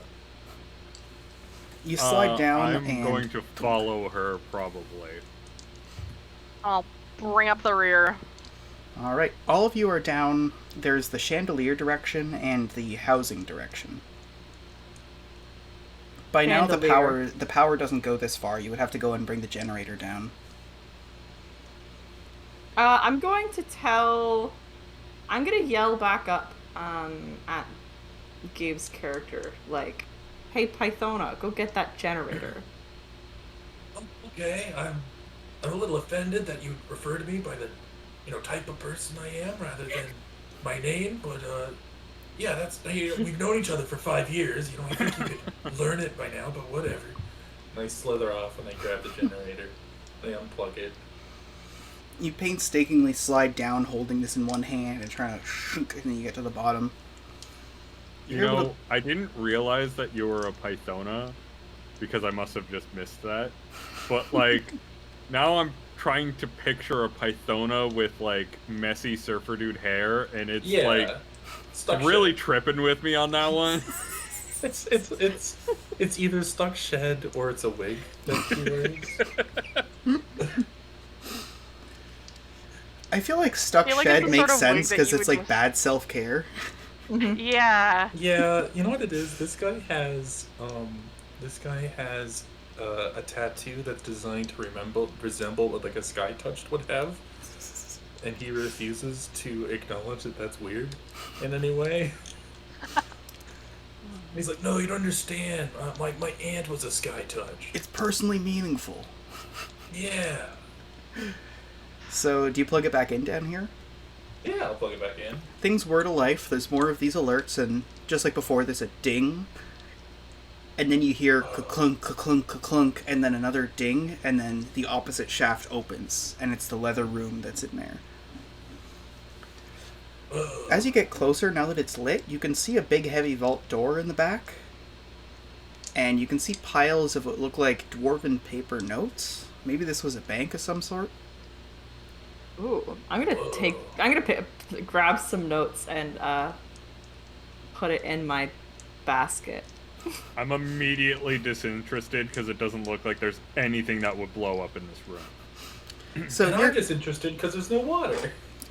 So both of you who are disinterested, you're pacing along. The way it is, it's you have this big opening, but it's along the midst of a long building. So you come out the elevator, you see an opening, there's the atrium, and then opposite, there's another elevator. This one here has 2 functioning shafts, it looks like. One of them, however, is damp. You can see a little trickle of water pooling at the base and then trickling down again. Whoa. Yeah, later, dudes. I know where that leads. And I'm slithering, following the water. It goes down. Okay, this is, there's the doors. Do you try to pry them open, or do you press the button? Oh, yeah. I'm prying them open. I don't think buttons are, a common thing in Bloodwine. Okay, do you have a crowbar or something? Definitely not. I have a diving knife and a trident. Okay. Want to just do brawn? Yeah, I'll do a brawn. I feel just get a knife in there and just kind of... Will, can I recognize the buttons as buttons? Mm-hmm. I want to take my manual detonator and give those buttons a big old whack with the manual detonator. I rolled an 8 to try and pry these things open, by the way. So for an 8, you managed to get a clunk, and it's a bit open. And then you see it's an open shaft, and then over there you're looking at the detonator. You flip it open, there's a red button. You look over, there's a gray button. And you push the one button with the other button. And then there's a clunk, clunk, clunk sound from the hole. As you can see, there's the little... You fastened a rope because you didn't trust their cables. These could be 1,000 years old. They could snap. But they start moving, some of them up, some of them down. Different speeds. Whoa. Man, they're really good. What do you think they do? And then there's something that comes into there, so you have to back away a little bit. And then ding, it opens up about halfway, but the doors are kind of stuck because they've been pried a little. You're able to get in fine. I'm first to go in. I'm climbing right in there. Yeah, it's sprinting right through those doors. It's like a little house, you know? If you don't have one, if you're out on the streets, you just hit this button and it brings you a house. Does anybody speak Dwarven? No way. Okay, you see a bunch of labeled buttons. Well, I recognize that these are buttons, and I'm trying to find the one that explodes. So I am pushing every single one of them. So you... Come on, something's gotta blow up here. You're looking up and down for which one you want to pick first. They all look the same, so you pick an arbitrary one closer to the top, and then things shudder to life. You're starting to move up.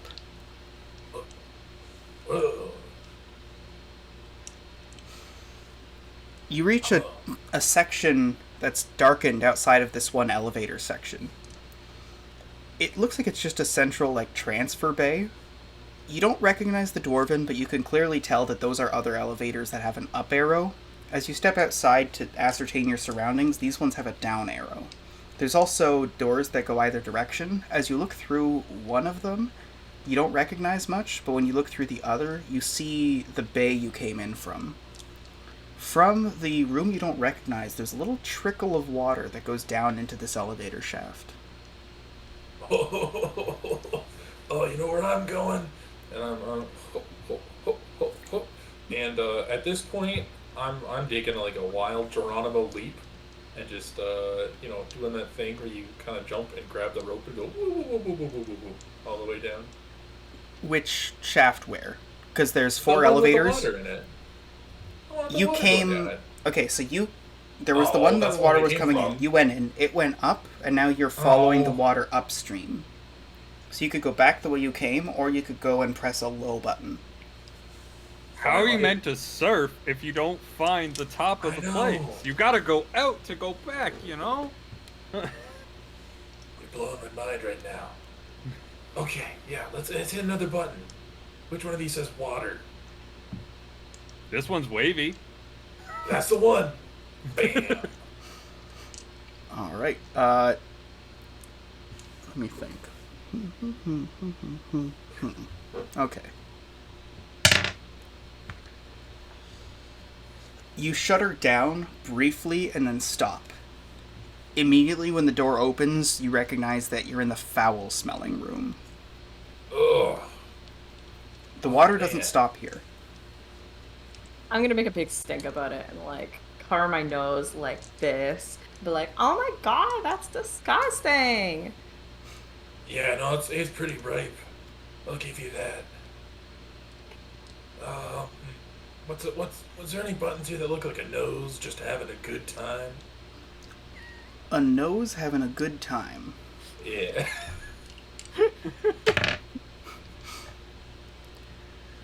You see one next to the top button. You press this one and you go back the way you came, to your frustration.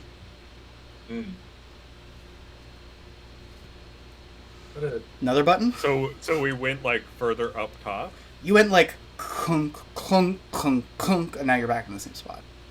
Oh man, the wavy one wasn't water. There's one that looks like maybe a sun or like a sky. Look, we could figure this out. There's one that looks like that. You see a finger, dunk, and before you can stop him, this thing shudders down, and then it keeps going, and then it keeps going, and then it keeps going, and then it stops. The door opens, and the light is wrong. The light is faded and orangey and kind of flickering. Oh. It smells not like active burning, but like something burnt here a long time ago and never cleared. Yeah. You all That feel made the gods wrong, proud. and there is an almighty shuddering. From us or from the other stuff? From other stuff. And then ahead of you, you can see there is a glow that starts, like a neon from deep. Something bored a hole down from above in this hallway, so it's like hallway, opening, bottom, right in front of each other. And it starts to cast a light up. From there, there's a shuddering that you can feel in the ground. As this thing, you hear it clunk, clunk, and then it gives off a roar that sounds like an alarm, like a kind of thing. And then you hear thunk, water. thunk, thunk, thunk, thunk, thunk, and this thing starts getting faster. I'm hitting the button. I'm hitting just any button, just smacking them. Okay, you hit buttons, clunk, clunk, clunk, smack up and down. I like the fact that you don't know what any of these are, and you keep trying to like not figure out which is which. You press one that you've hit, and you go up to the foul-smelling spot. Ugh.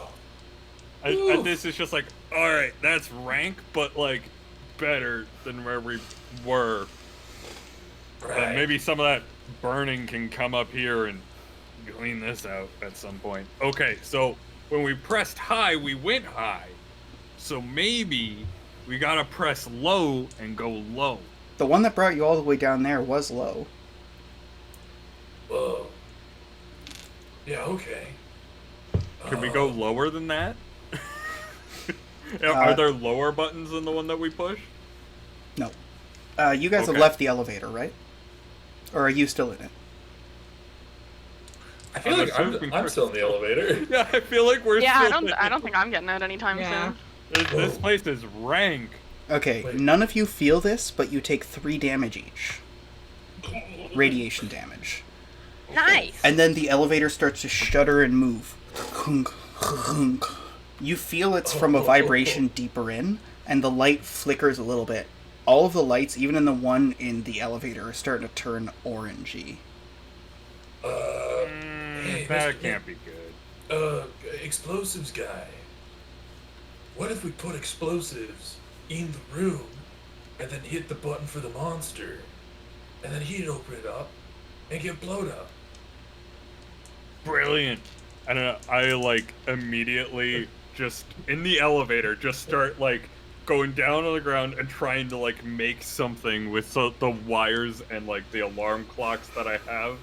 Just trying to find something to like combine it all together in a way that I know will blow up. You yank off the panel. There's a spot you could plug in the detonator. You follow the wires, and then you see a battery that you could overload. You would have to click the detonator and then move. I would like to point out that I don't have a detonator listed here unless it's in my sabotage kit. My manual detonator is a maul. Okay. You have listed it as a take manual me. detonator. Okay. So I have throwing knives. Could we like put the bomb like away, or like throw it and I can like throw a throwing knife at the same time and like do that sort of manual detonation? As you're sitting here talking about this and trying to fuse this up, you feel there were like honk honk, and then suddenly there's a honk, like you thought it was coming. It just hit the bottom of the shaft. Oh god. You don't feel this, but you all take 8 damage. Oh my god. Alright, well, I feel like this is gonna get worse before it gets better, friends. I quickly like sort of just lash all of this stuff together, and I'm just like, I got it. I got this. It's fine. Okay, want to give me? Just step out of the elevator. Yeah, or I'm getting out. Want to give me a roll for it? I'm getting out of here. Okay, I'll roll Splode for the making of the bomb, and then we'll see how I get out of this situation. That is going to be... We're in an enclosed space, right? Very. So I'm looking You at are. this going, this doesn't need to, like, have a timer on it. This just needs to go down a bit. As long as the doors are closed, Splody goes fine. Yeah, you see there's, like, something related to the panel. What's the final result? 16. 16. So you click it to the panel, and then you hear a ding, and you have just enough time as the doors close to, like, scramble out of there, and then it goes, and you hear it go, boom!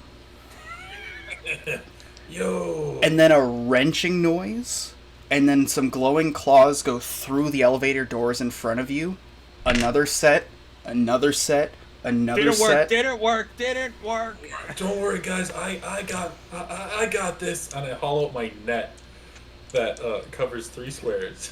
What is the exact distance all of you are from the elevator in meters? One by one. Okay, Gabe? I am exactly within net throwing range. So like 3 squares. Yes, the furthest I can throw the net is right on top of it when it comes open. I made sure that I was behind everybody, especially if I knew that you were going to be throwing like a bomb or something. Okay. I am like right by the fucking doors. All right. So this might be a character ender. This is how this monster is built. Right next to the doors. You feel this. It's just hot and cold and like lightning and like fear. That's 12, 18, 24. It's nice that these are in 6s at least. 30.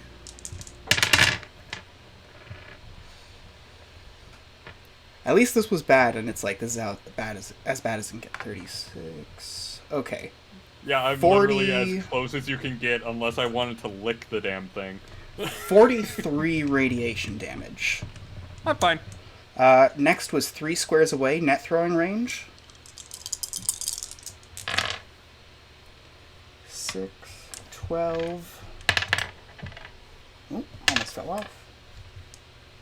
18 damage. And the ones who are 10 squares away, you each take 5 damage.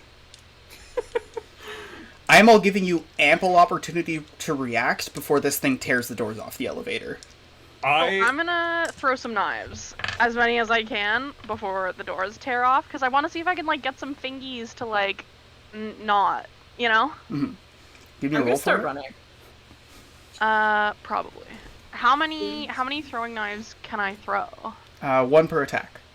And then you have as many as you have on you, and technically you can throw your daggers. But those are your keep daggers. So I have my 4 throwing knives. What would I roll for that? Like just my weapon? Mm-hmm. Okay. Will, question about what belch fire does. Mm-hmm. Does that do damage? Mm-hmm. I'm a breathe fire on this bitch. It's, I believe, do you have elemental points? No. Okay, then it's physical elemental as damage. Okay. Now remember, and it's fire. Guys, it's more afraid of us than we are of it. And then I'm running the fuck away, also. So I did 19 damage for 1 knife. I'm gonna throw 2, like, of the, throwing knives. I'm gonna throw 2 more if I can, just like... Okay, so you're like, shunk, shunk, shunk. Yeah. Alright, so what was the first attack? 19. 19, okay. Yes. Brings it to... Okay, next attack, including belch fire. Whoever wants to throw numbers at me. That was 13. 10. Okay, so 23 total for that. Alright. Between 2 of us. 20, so 10 and then 13. I'll do the 10 And then first. 13 again. Oh no, 17. 10? Oh, nice. So that's 30, 40, okay. So there's a thunk, thunk, and then one of them just embeds itself in the claw, and for a moment you see a dripping, but the drip of blood from this thing hits the ground. It's neon like this, and it just starts to bore through the floor, and then you watch your throwing knife. It's a little bent, and then it just falls out of this thing, and it seems to have a faint glow to it. Ew. As soon as I see this, I am dropping my net and sprinting the other way. Yeah, Okay. I'm following suit. Yeah, Did I you even assume throw the everyone net? at the conclusion of this is like, Yeah. I was planning to wait until he opened the door and then throw it right on his face so he gets stuck, but if You're just like, that's not happening. so you guys are running away and you feel the woomph as this thing bursts through, and you're not sure why, if it's the ignition of air or what, but there's light as this thing creaks open, like near illuminating this area, and there's like a burst of heat behind it. Do you guys turn around? No. No. Even to look? No, I have light Until, sensitivity, so if I have one of my drawbacks is light. So as soon as I Okay. see any light, I turn my face in the opposite direction and run in that direction. Yeah, this thing might blind you if you look right at it, based on your own assertion. I would say that Max Splodica is not looking for like where it is. He's looking for literally anywhere there is something that he can blow up. So it's just like anything at all. You start going. Do you guys want to give me rolls for how you're traversing this terrain as fast as possible? Grace. And I also have Dragging Tail, which means that I have to outrun all of you. Or else he'll grab me by my wheel tail. I've got some grace also. Let me just see. I'm gonna do this delicately while they're, doing all their parkour stuff. I'm just moving very swiftly, and like ducking underneath certain things. Yeah. Just kind of like dodging, looking at stuff, occasionally grabbing a wire and going no. Okay, so what are the rolls for all of you? The results? I have to roll it. I got a 5 for just like running. Okay, so you're guess just that's like, grace. woo, woo. Yeah. That would be a 15 for me. All right. Picking up speed real fast, trying to get out of there. Got a 19. 12. Oh, A 19 and a 12. and 12. So with the head start, what was I going to say? Wiggles. You reach this place first. There's an empty shaft and there's an elevator that doesn't seem to be there. Remind me, where was the last place you plugged in the generator? Downstairs. Downstairs. Okay, Oh, so way this far away. elevator's still working. You press the I'm gonna button? get into it, and Okay, so you Wait, you press we the press button, the button, and then it is doesn't the come elevator yet. actually here? It's not at the Okay. floor yet. You hear it shuddering. And I At this tell point, this- foomp, you have, what was I going to say? Explosica, followed by, Fisherman Scott, followed by, at last, you're technically still getting to the end as this thing is starting to charge down. You can see this demon getting closer and closer. The other shaft is technically just open if you wanted to try and climb faster than other people. I do. oh yeah, I I'm going wanted- for the climb. I'm going for the climb as well. I'm going for the climb. Okay, do the pair of you want to give me a roll to climb up an empty elevator shaft? Can I use cave diving in my experience with rigging and Absolutely. pit spaces? Cool. Can I do like grace? I guess. Mm-hmm. Okay. There we Oh go. boy, that's a 17. Can I like ritual to try to slow this thing down? Yep, you could more or less, like, Hail Mary it away. Yeah. Will, in the previous area where we were, Mm-hmm. we smelled gasoline. Mm-hmm. Would I be able to know where a pipe might be on this floor that would contain gasoline? If they're anywhere, they're next to the elevator shafts. You might have to climb into the shaft to find a spot to rig. I got a 20 for grace on climbing. And what was the cave diver roll? Gabe? That was a 17. Okay, so you quickly scramble up the rope, get to the top. A little while later, like, basically right on your tail, you see, the mouse folk following you. Underneath, what was the ritual roll? 15. 15. So you are hoping beyond hope that you delay this thing. You're muttering all the incantations you know, holding all the holy symbols or ritual symbols you can get your hands on. Explodica. You look into the elevator shaft and you see the colored fuel line. Does it travel into this room? Yep. It junctions each time, and then it's behind a wall panel, but you could, like, pull off a wall panel with enough strength. I want to pull off a wall panel, and I'm telling Chelsea's character to, like, get into the elevator shaft, basically. I will do that. Okay. So you go towards the elevator shaft, and then you feel a bit of nausea. You brace yourself against the wall, you hack something up, and then for a brief moment you stabilize, and you reach for the end, and then you tumble down the elevator shaft with a thump. You think you may have broken something? Explodica. Want to roll Explode to sabotage the panel? Yeah, this is a self-detonation. I'm specifically like, this is gonna be a big boom, bitch! And like, stab it. I'm taking the maul and just bashing the pipe and then breathing fire into it. And you tell them. Alright, so the two above, you watch like a burst of flame as there's like a whoosh and the area's on fire. Underneath, Miss Peaks, you look up as you watch claw, and blinding. This thing, like when you see a bright light and then close your eyes and it seems to wobble, this embeds itself beyond light or darkness. This is just what you see now.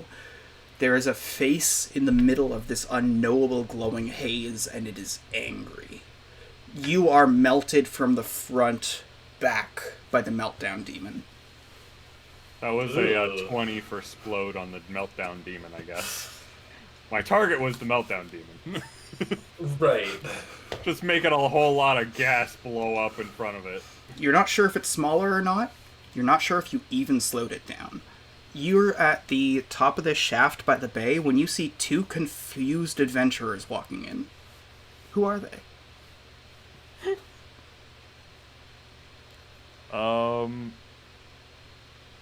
Mine is going to be Stargazer Simpson.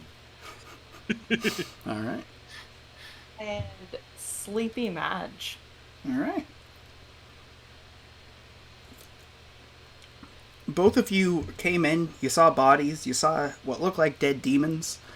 Inside here, you see a horrified-looking mouse folk, a frantic-looking Pythona, and a green glow coming from an elevator shaft.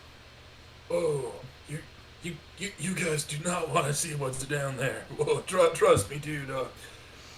You watch the light on the elevator go flink, turn orange, and then fade and die. I haven't even stopped to meet these people. I'm running away from that light. I don't know where I'm running to yet. Can I use science to, like, get some information about this monster? Go for it. Okay.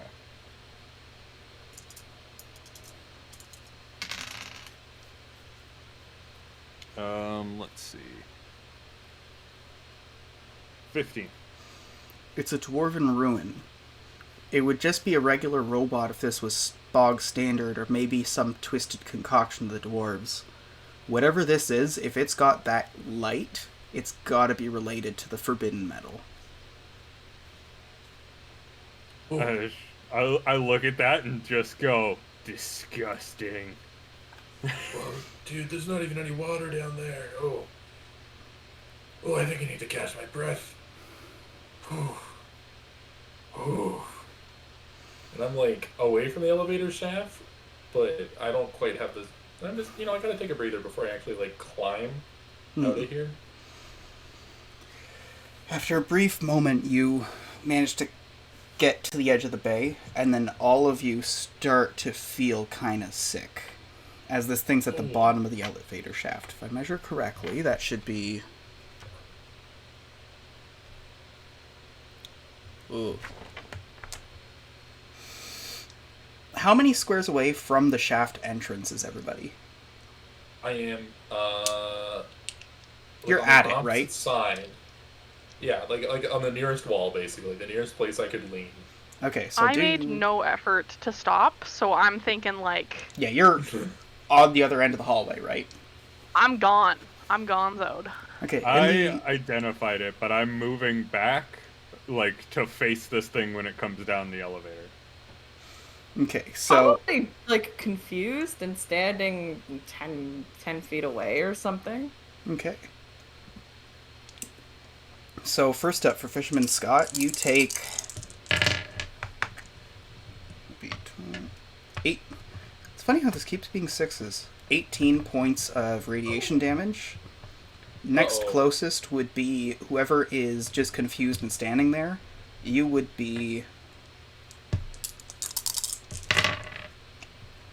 That's 13 points of radiation damage. Next closest would be turning to face this thing at 4 points of radiation damage and none for the person running. Nice. Later, losers. I'm out of here. You, in a distressing sense, as you're like, later, I'm out of here! Quick, run! You reach a familiar point. Now the lights are all off and all the elevators are dead. You are at the 4 shafts you met before with the down and the up. So, Will, with this monster, there was something with Celestial. Couldn't I, like, burst this guy? Like, cleanse this guy with holy fire? There was, like, some weird celestial... It was, like, 1 dot, you get a Celestial Blast. 2 dots, you get to, like, burst a corpse to heal someone. And it was, like, 3 dots, you get to, like, explode people. That might be an old one. I'll double check. I seem to recall that one, but yeah, it's... I haven't looked at it since I played Reggie, so... Okay, let's see. So what I've got is once... This is... Yeah, it's not that anymore. Right now, once per turn, you attack with celestial damage in line of sight, which is lightning, sun or moon or starlight, which is fire, or void, which is pain. 3 times per day when you deal like a high amount of damage in combat, your own discretion, you can write it down for later use, and then turn that into healing. Okay. Alright, yeah, in that case, I'm just going to Hellfire this demon. Or at least, like, Starlight this demon. Alright. This heretic. So Be purged. You start to cast and try to, like, put a cleansing light against this desecrating light. Want to give me a roll for that? As this thing's getting closer? It's worth noting, I have Affinity Fire. Does that apply? Yes. So that gives me what? +2? I think it's +5. Okay. That's handy. 22... 27. 27. You don't see this thing, so you're just glaring into space until it walks into the cast. You're illuminating this shaft. Fisherman Scott, you see this light coming and you need to get out of dodge. All of you probably should. This thing's coming up the elevator shaft and fast. Where are you going? Yep, me. Will, could you take the document off the screen? Oh, right. I am... Thank you. Okay, so elevator went down. Then there's an elevator. There's 4 elevators. No, I'm in a different spot. I'm following after my mouse folk friend.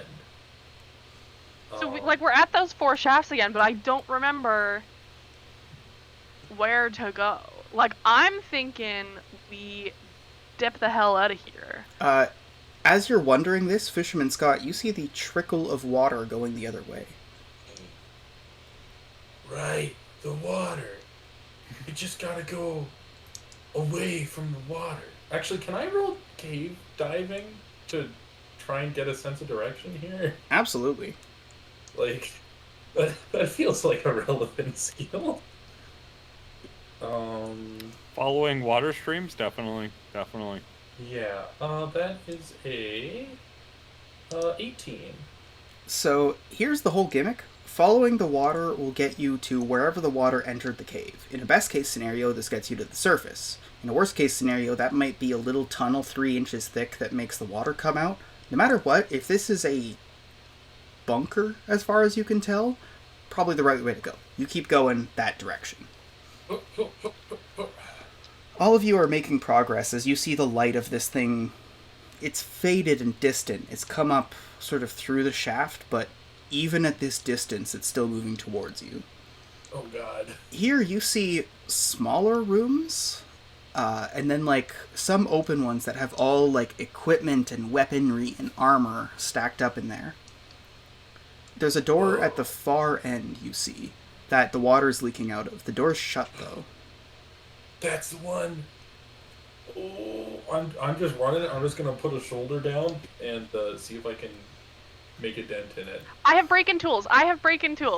So with the shoulder, no roll. You're gonna need the tools. Are you sure? Because that just was hits and just like that was an 11 as I'm staggering back, clutching my broken shoulder. I have a maul and a hatchet too, so. What do I gotta roll for break-in tools? Do you have... I think I gave you a skill for that, right? Like a craft? Okay, roll brawn. You need to breach this door, or delicate. You need to crack the panel. Yeah, we're going for delicate, boys.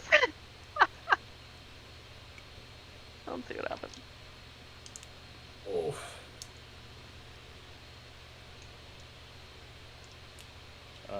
I'm 22. turning around. Okay. 20 what? 22. Okay, you've cracked this open and you can see that there's a couple of wires, and then you go, good, great. And then you go to but you touch them, there's no power. This door is stuck. You will need to find a way to pry or blow this door open if you want to get through. I have a hatchet. As you guys are all ascertaining your options, you see the demon gets closer and it's reached the 4 elevators. On either side of you, only now that you have the light and you're trying to find a way out that isn't linear away, you can see stairs going up. I'm abandoning the door, sprinting up those stairs. Yeah, I think we should go upstairs. Oh, okay. You make your way up the stairs. What light source does everybody have, by the way? Witch light, baby. Yeah, I'm also casting a witch light. I've got like bestial senses, so I'm just kind of Sticking to the group and looking at the shadows. yeah. I'm sticking with the group. I don't think I have any. Okay, so you're using the mage's casting, and a witch light, especially 2 witch lights, is enough that you can flood an area around you pretty easily, so you can see well. You've reached what looks very evidently like a war room. There's a big table that has like a modeled scale map of the continent, but all the cities and locations are different. They're not what you've seen, and there's some geographical features that aren't even the same. There's big displays and a whole bunch of regalia. There's a different set of stairs from here that go up a little bit further along, and on the far, far end, there's a door that goes back out into the elevators. Can I roll science to try and determine the age of this map? Or the validity of this map? Yes, go for it. Can I start sprinting towards the stairs? Mm-hmm. That's gonna be my move. That's a 14 for validity. 14. Looking at this, it's what should be historically accurate to the apocalypse. There are a few notable, like, craters and holes that are missing, and some, like, a lot of the higher geography has melted down a little with the erosion, while other sections have been compressed, but otherwise this seems like it would be like a several thousand-year-old map. As this happens, though, you feel the floor under your feet getting hot. Some people have scrambled up the stairs. Where is everybody right now, geographically? This depends on one very important question. Mhm. Are these maps bolted down? They are a table. Like, they're a It's like a 3D physical on the table? table. Yeah. Oh, okay. Then in that case, I would have moved on. If there was any chance I could have scooped up an armful of map, I would have done that. But if it table, then no, I'm leaving. All right. So, right over the map. Who's right over the map again? I am. Okay, so that would be 2, which makes that... Probably also would have stopped at the map. Okay, so both the people over the map take...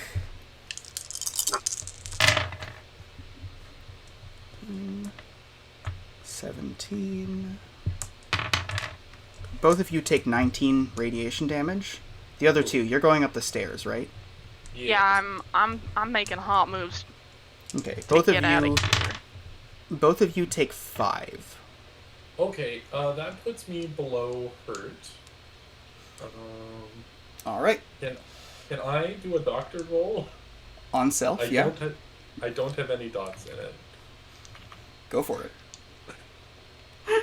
Just taking out a bandage and being like, hold yourself together, man. Yeah, that's literally it. This is me applying pressure to the wound.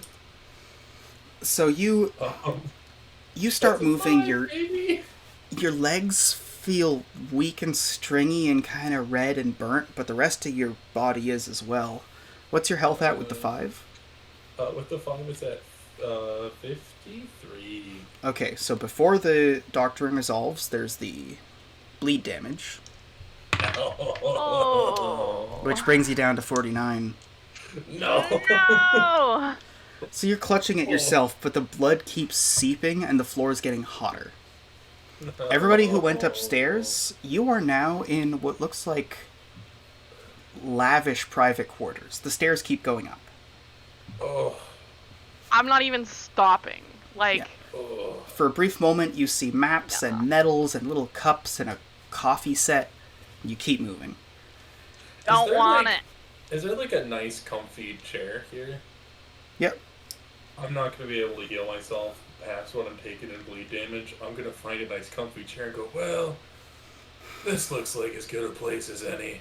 And just kind of collapse into it. It's leather and it's high-backed. You take 2 bleed. Blech. Sleepy Madge, who was down by the maps, you felt the heat and you saw everybody get sick and go upstairs. Where are you now? Do you speed up to catch up? Yeah, I'll go up the stairs as well. I can like call back to the people at the map. I'm just like, run, like off in the distance. Get out of there! You can do it! So, in the general suite, you look over, there's a little coffee press, a bunch of medals and historical dwarven weapons. Their designs are different, their approach to firearms especially. You have a moment to see, like, this whole bunch of little medals in order, and for a moment you see what looks like a photograph of a couple of dwarves standing together, maybe in this very room. The floor feels hot again, and then, like, the entire kitchen table area, the claws just go through the floor, grab, and yank. You melt back to front as you see this thing's face look at you, look up, clunk, and keep climbing. Everyone who went up, this thing is catching up because you went to the side and you keep going do. This thing's going meow. You can see its claw coming through the ground. The stairs don't go up anymore, but there is a red door that is creaked halfway open. I am force blasting that door open. Like, as we're running towards it, just boom. Want to give me the roll for that? I'm going through it.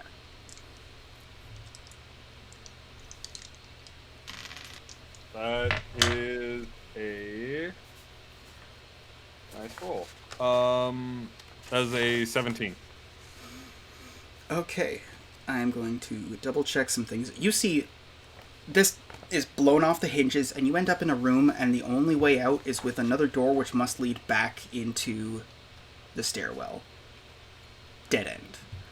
This is a big, lavish, not lavish like fancy, but lavish like technically enhanced room with a big panel with 2 key cards set in it. This area has a bunch of old brown dead bloodstains. You can see it looks like there's one desiccated body holding a pistol. Cute. The bloodstain goes Whoa. back the way you came into the presidential suites. What was that bit about the key cards again? What were you saying about that? There's a pair of them. Can I try to jam them, like, in anywhere that I can? Like, if I see a hole, that key card's going in it. So they're already in holes. You go to try to turn it, and it lights up. This thing must be powered by external power, because the lights come on when you turn this in its own little generator, and there's a little box with a blue glow to it. The other keypad comes into light at the same time. You gotta do it at the same time? 2 people have to do it at the same time. 2 people at the same time. Oh my god, am I close enough to do it? I every- grab the other one and just turn it. Yeah, let's do it. Turn it. Do it. So as you're turning it, everyone takes 6, 10... 17 radiation damage. When you turn the key cards, they just go click, click, and this blue square keeps popping up. You're not sure why, but there's a little, like, vaguely rounded square pattern to it, like a little maze. Can I roll science to decipher this shit? Go for it. Can I help I with just, that like- science roll? Start touching stuff. I'm just gonna touch all the things. I'm just gonna start touching stuff. Looking for buttons. Don't even care what they are. I'm gonna touch that blue thing. Absolutely, I'm gonna touch it. What's the result of science? I got an 18 to help you I with rolled a that. 12, so that's a 30 combined. So you look and you're like, what the... And then you, Madge, go, thumbpad, thumbpad! And then you go boom onto it, both of you do, as you click this thing. And then there's a pause as one of the screens lights up. Does anybody here read Dwarven? I might. I am Dwarfborn. I'm Tortuga, but I am like minor, so... Okay, so you recognize this goes... Incorrect thumbprint match. Abort launch. I'm gonna grab that desiccated body and bring it over. Bone print. Oh no! You grab the body and you put the thumb on and it's like, You put it in again, You put one and it's like, it's for a second yellow, then, and then you hear the sound of this thing going just through the wall and you see its claws come through there as well.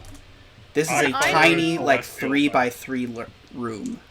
I fire a celestial blast at the smallest of openings towards it. No. We're doomed.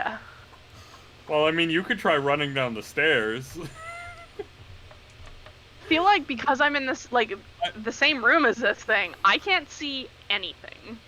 Yeah. Like, I'm completely blind. I have 5-1 speed. I know I'm not outrunning this thing. So I think I've just got firing 10-5 off speed, blast. so, like, if I can run, I'm gonna try to. But I don't know where I'm gonna go. There isn't anywhere to run as you guys take, that would be 19 radiation damage. This thing comes through the wall. You're not blinded, but you definitely have to put something up in front of you to try and guard it. What was the celestial blast on it? Because it hits. I'm in hurt now. I'm also in hurt, yeah. I'm also in hurt. Yeah, Howard, how did you not get in hurt before? You've been alive the longest. Yeah. I have abandoned literally everyone that You don't even remember that girl you were flirting with earlier. Who the fuck was she? No. That's a 19. 19. Don't even cur. Oh wait, no, that's +5. That's 24. Alright. 24. I we'll rolled make to that. dodge the radiation. Aren't you dead? Yeah, I'm very dead. Keep in mind your character, but don't have them come in yet for replacements. Who's still going? All 3 of you? Yeah. I'm still going and I'm fucking Is shooting everything. Purge the heretic! Is everyone hurt? Yeah. Yeah. Okay, everyone who's hurt takes 3. Before the everything into it purge the heretic, there was somebody else who's taking an action to try and like scramble away, right? Try to dodge. Yeah, that's me. Okay, give me a roll. I'd also like to say that as I'm doing this purge the heretic, I'm taking my thunderclap staff and trying to jam it into this thing, and then like all of my celestial power granted to me, just purge this motherfucker. All right. I got a 17. So with a 17, you get as far as you can, halfway underneath the console in the back of the room, but it's not enough. This thing steps one step closer and is now within reach to try attacking. Does anybody else... You guys have off turns to pump if you want to. This thing's still alive. Yeah, I'm absolutely gonna do that. I'm doing Keep in Yeah, mind, like, I it guess I'm takes gonna 10 out of your hurt. Like, you're bleeding out fast. Yeah. I mean, Oh, yeah. dead anyways. Might as well Yeah. see what we can do about it. I have a maul. I'm just gonna like hit this thing with brawn. Yeah, I'm doing my purge the heretic for 18. I've got a dagger and a throwing knife, so we'll see what happens. So, I've got the 18 registered. I got a 21 to just hit it with a maul. 21 registered. 17 for one knife. Okay. 17 for one knife. What was the one before that I said I registered? 20... 18, or wait, no. That's Chelsea's roll. Yeah, Chelsea was a 20-something? 1. 21? Okay. And And then 14 for the second knife. 14 for the second knife. That's registered. Any last attacks before turns over and we do another round? Yes. I'm gonna onslaught. I'm gonna onslaught too. That's going to be... I think I still have one more knife left, so I only guess got I'm a 15 on my onslaught. I'm onslaughting for 23, trying... I feel like there's fire coming out of me at this point. 15 onslaught 19. is registered. It 29 might be onslaught celestial. registered. It might be radiation. And then I got 19. You pump everything you have. All of you take another 5 bleed. Are you still alive? Yes. Okay, you watch this thing Barely. shudder to a stop and then kind of go limp. But it doesn't stop glowing. Radiation damage. Who is adjacent and who is 1 square away? Adjacent. I'm adjacent. I think I'm 1 square. I don't am think dead, Will. I have Okay. 16 health. I am so fucking dead. I don't know what you're rolling, but I know I'm dead. I have 25. Okay. We'll see what happens. So adjacent, that's 10, 15, 20, 27, I'm screwed. 30, 36 radiation damage for anyone adjacent. Dead. I die with a smile on my face knowing that I have purged this heretical forbidden metal from this earth. You are scorched marked. Adjacent, okay, so now people who are 1 square away, that's 7, 10, 15, 20, 28, Please. So dead. 29. He's No. so dead. Dead. Still alive? No, I'm super dead. Is anyone still alive? No. No. We're all dead. I really want Surfer Dude to still be alive, but no. He's burnt alive. Yeah. Okay, so then furthest He you could cowered get, his last bunga. the last square away, you feel yourself fading. You literally feel your bones shifting out of place as you melt from the back to front as this thing's gone stiff. You see a twitch. You've got no response from any of the teams and just people going in. This last team, you've basically gone in being like, don't explore, just find out if we need to wall this place up. Right. So who's all dropping in the hole in front of the open blast door next to all the bodies? In full firefighter's gear, you have Xavier. He's got his big firefighter axe. He's got like healing potions slung like almost like hand grenades along his front for easy access, and he's got a couple buckets. Your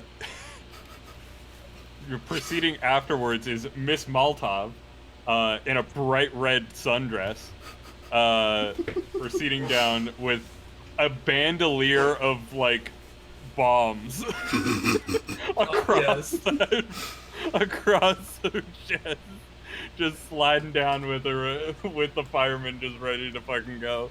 My beautiful wife, we make a good team. It's a rat folk in a sundress. So we've got also Herr Geiger, big old bookworm dwarfborn wearing some like welding goggles, like those big circle ones, and like a pristine white coat. And it's white. It has to be white. Okay, this is Gun Bonker? It's spelled Fuqre, pronounced fucker. Okay. Fucker. Right. Gun Fucker. Got it. I see the attempt you made, Chelsea, to really work through that. Denied. Just didn't want it. Nope. Here. Got it. He's a dwarf-born gun shooter with a flak jacket and a musket and a blunderbuss. Man, frickin' dwarf bros till the end. Here we go. Here we frickin' go. Gabe, what species was your character, and what was your name? Just human, and his name's Xavier. What's the last name? Tingish. Tingish. Extinguish. Fuck you. I am so mad how long that took me. So mad. Alright, so first off, immediate impressions from Geiger. You read Dwarven, you see all the stuff, you see what is clearly a bunker, and you see a seal with Dwarven writing that clearly labels the name of this site. Do you want to give me some kind of roll for identification, or do you just look at it and get your first impressions first? Can I join in on this? Because I'm a syndicate person, so I would probably know Dwarven tech and Dwarven writing, right? Somewhat, yeah. So can I roll science on that? Mm-hmm. Yeah, I think there's 3 of us that would probably...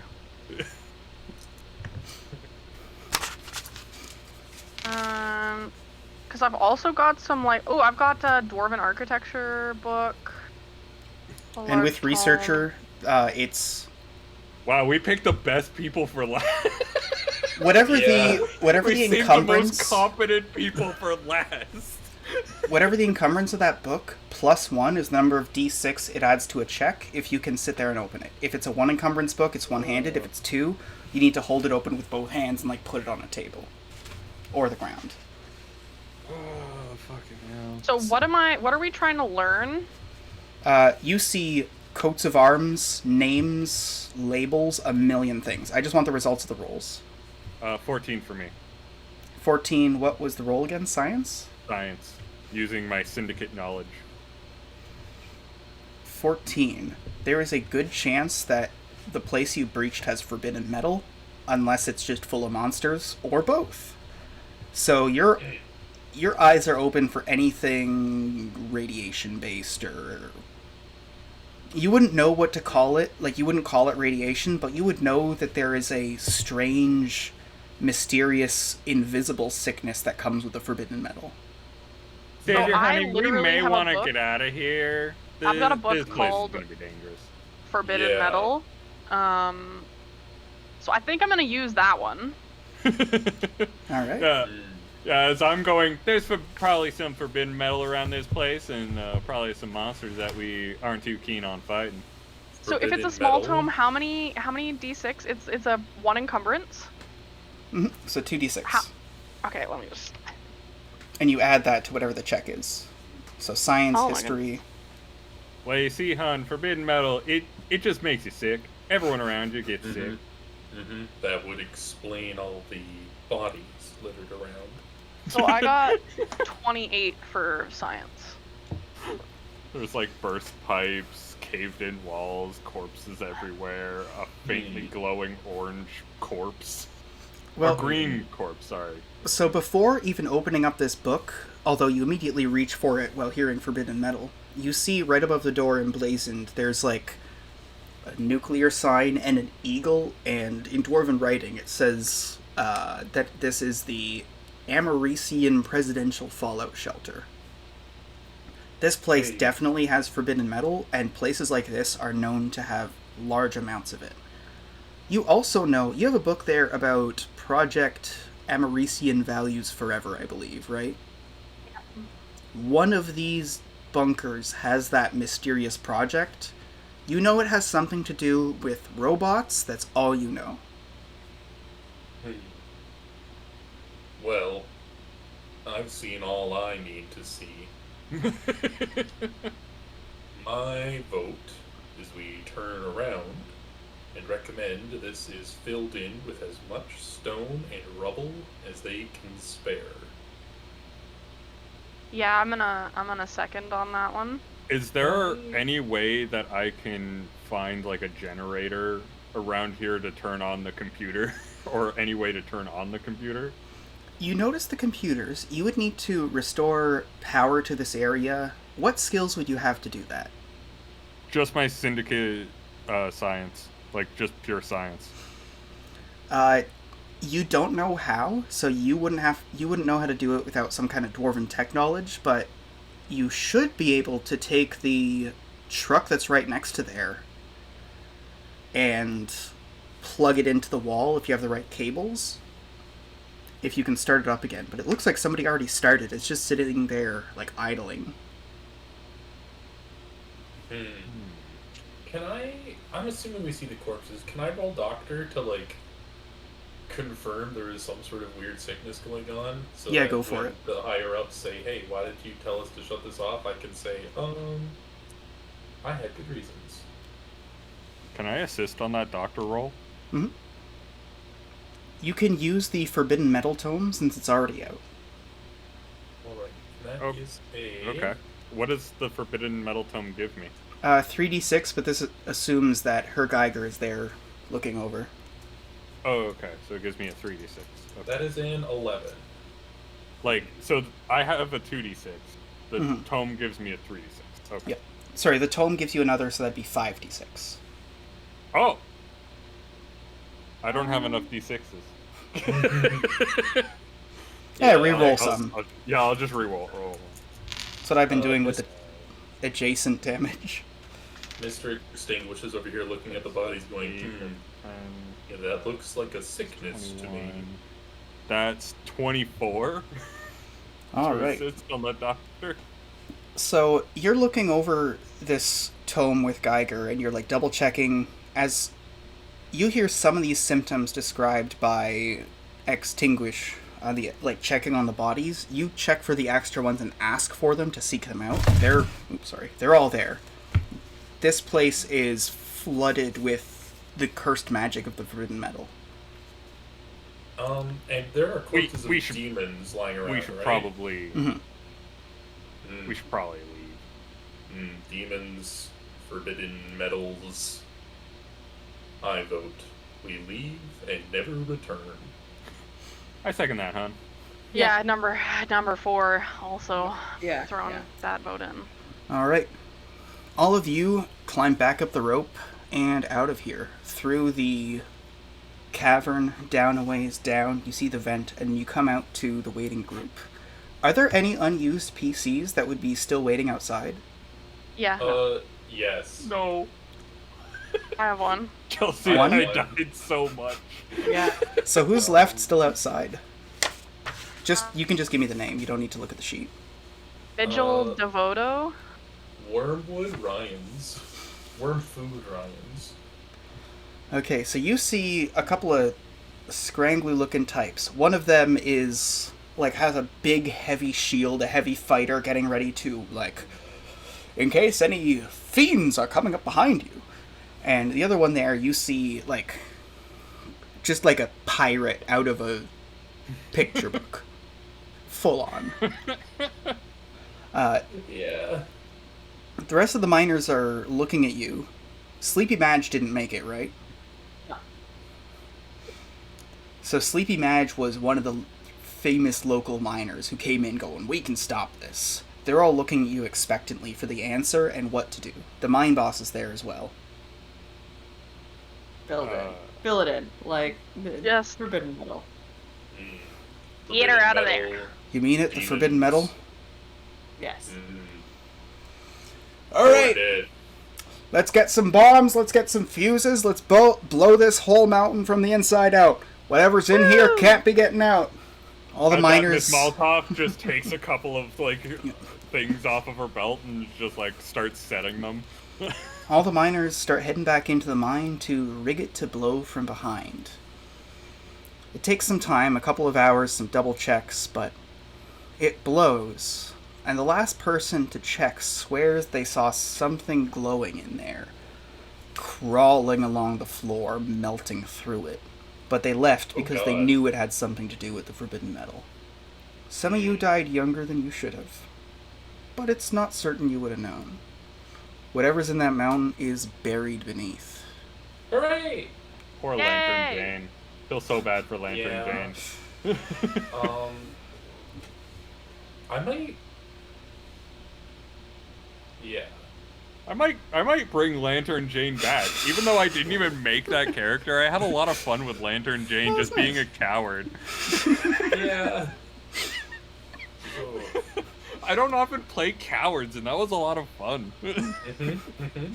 I feel like I could really get behind the, like, Herr Geiger doing, like, a super German accent, like, really going for it. Yeah. Yeah. I vibe with that. So, if you guys want to check this show out, way down the line will be on the channel that this is actually on right now. I think we're probably going to close it out still on Mr. Croden, but then I don't see why we can't start it up. It's just a matter of coordination. We'll probably, for cleanliness, start the new campaign on this channel when it happens. It's about 5 sessions away. This was a test run, which went well. So, to follow the episodes, you can go to twitch.tv/Mr. Croden. You can go to youtube.com/Croden_live for the uploads. Any streams coming up? Tomorrow we're playing some more Temtem. Nice. I'm having a blast with that game, and I've got some secrets for Xandril because he beat me the last 2 times that we dueled. Kicked his ass. Got some revenge. I like it. Yes, hopefully. And then hopefully I'll be able to do Mass Effect on Friday. I just haven't had the energy. I do love that, like, I remember when you were first going to play Temtem, you're like, I'm going to play this because I want to play Pokemon, but I don't want to play Pokemon, so I'm going to play something that's like Pokemon to tide me over until the game comes out. Are you even still playing Pokemon? I am more excited to play Temtem than I am, like, Pokemon. Like, Temtem rolls around and I'm like, let's fucking do this. Pokemon rolls around and I'm like, eh. And then, of course, we have our Oblivion on Saturday. Yeah. Jimmy the Swimmy's Wild Misadventures. So you can come in and check that out. Have a good night. It definitely took me a second to realize that I'm the person who has to click stop streaming, which is why the ending is so long. Goodbye. I'm clicking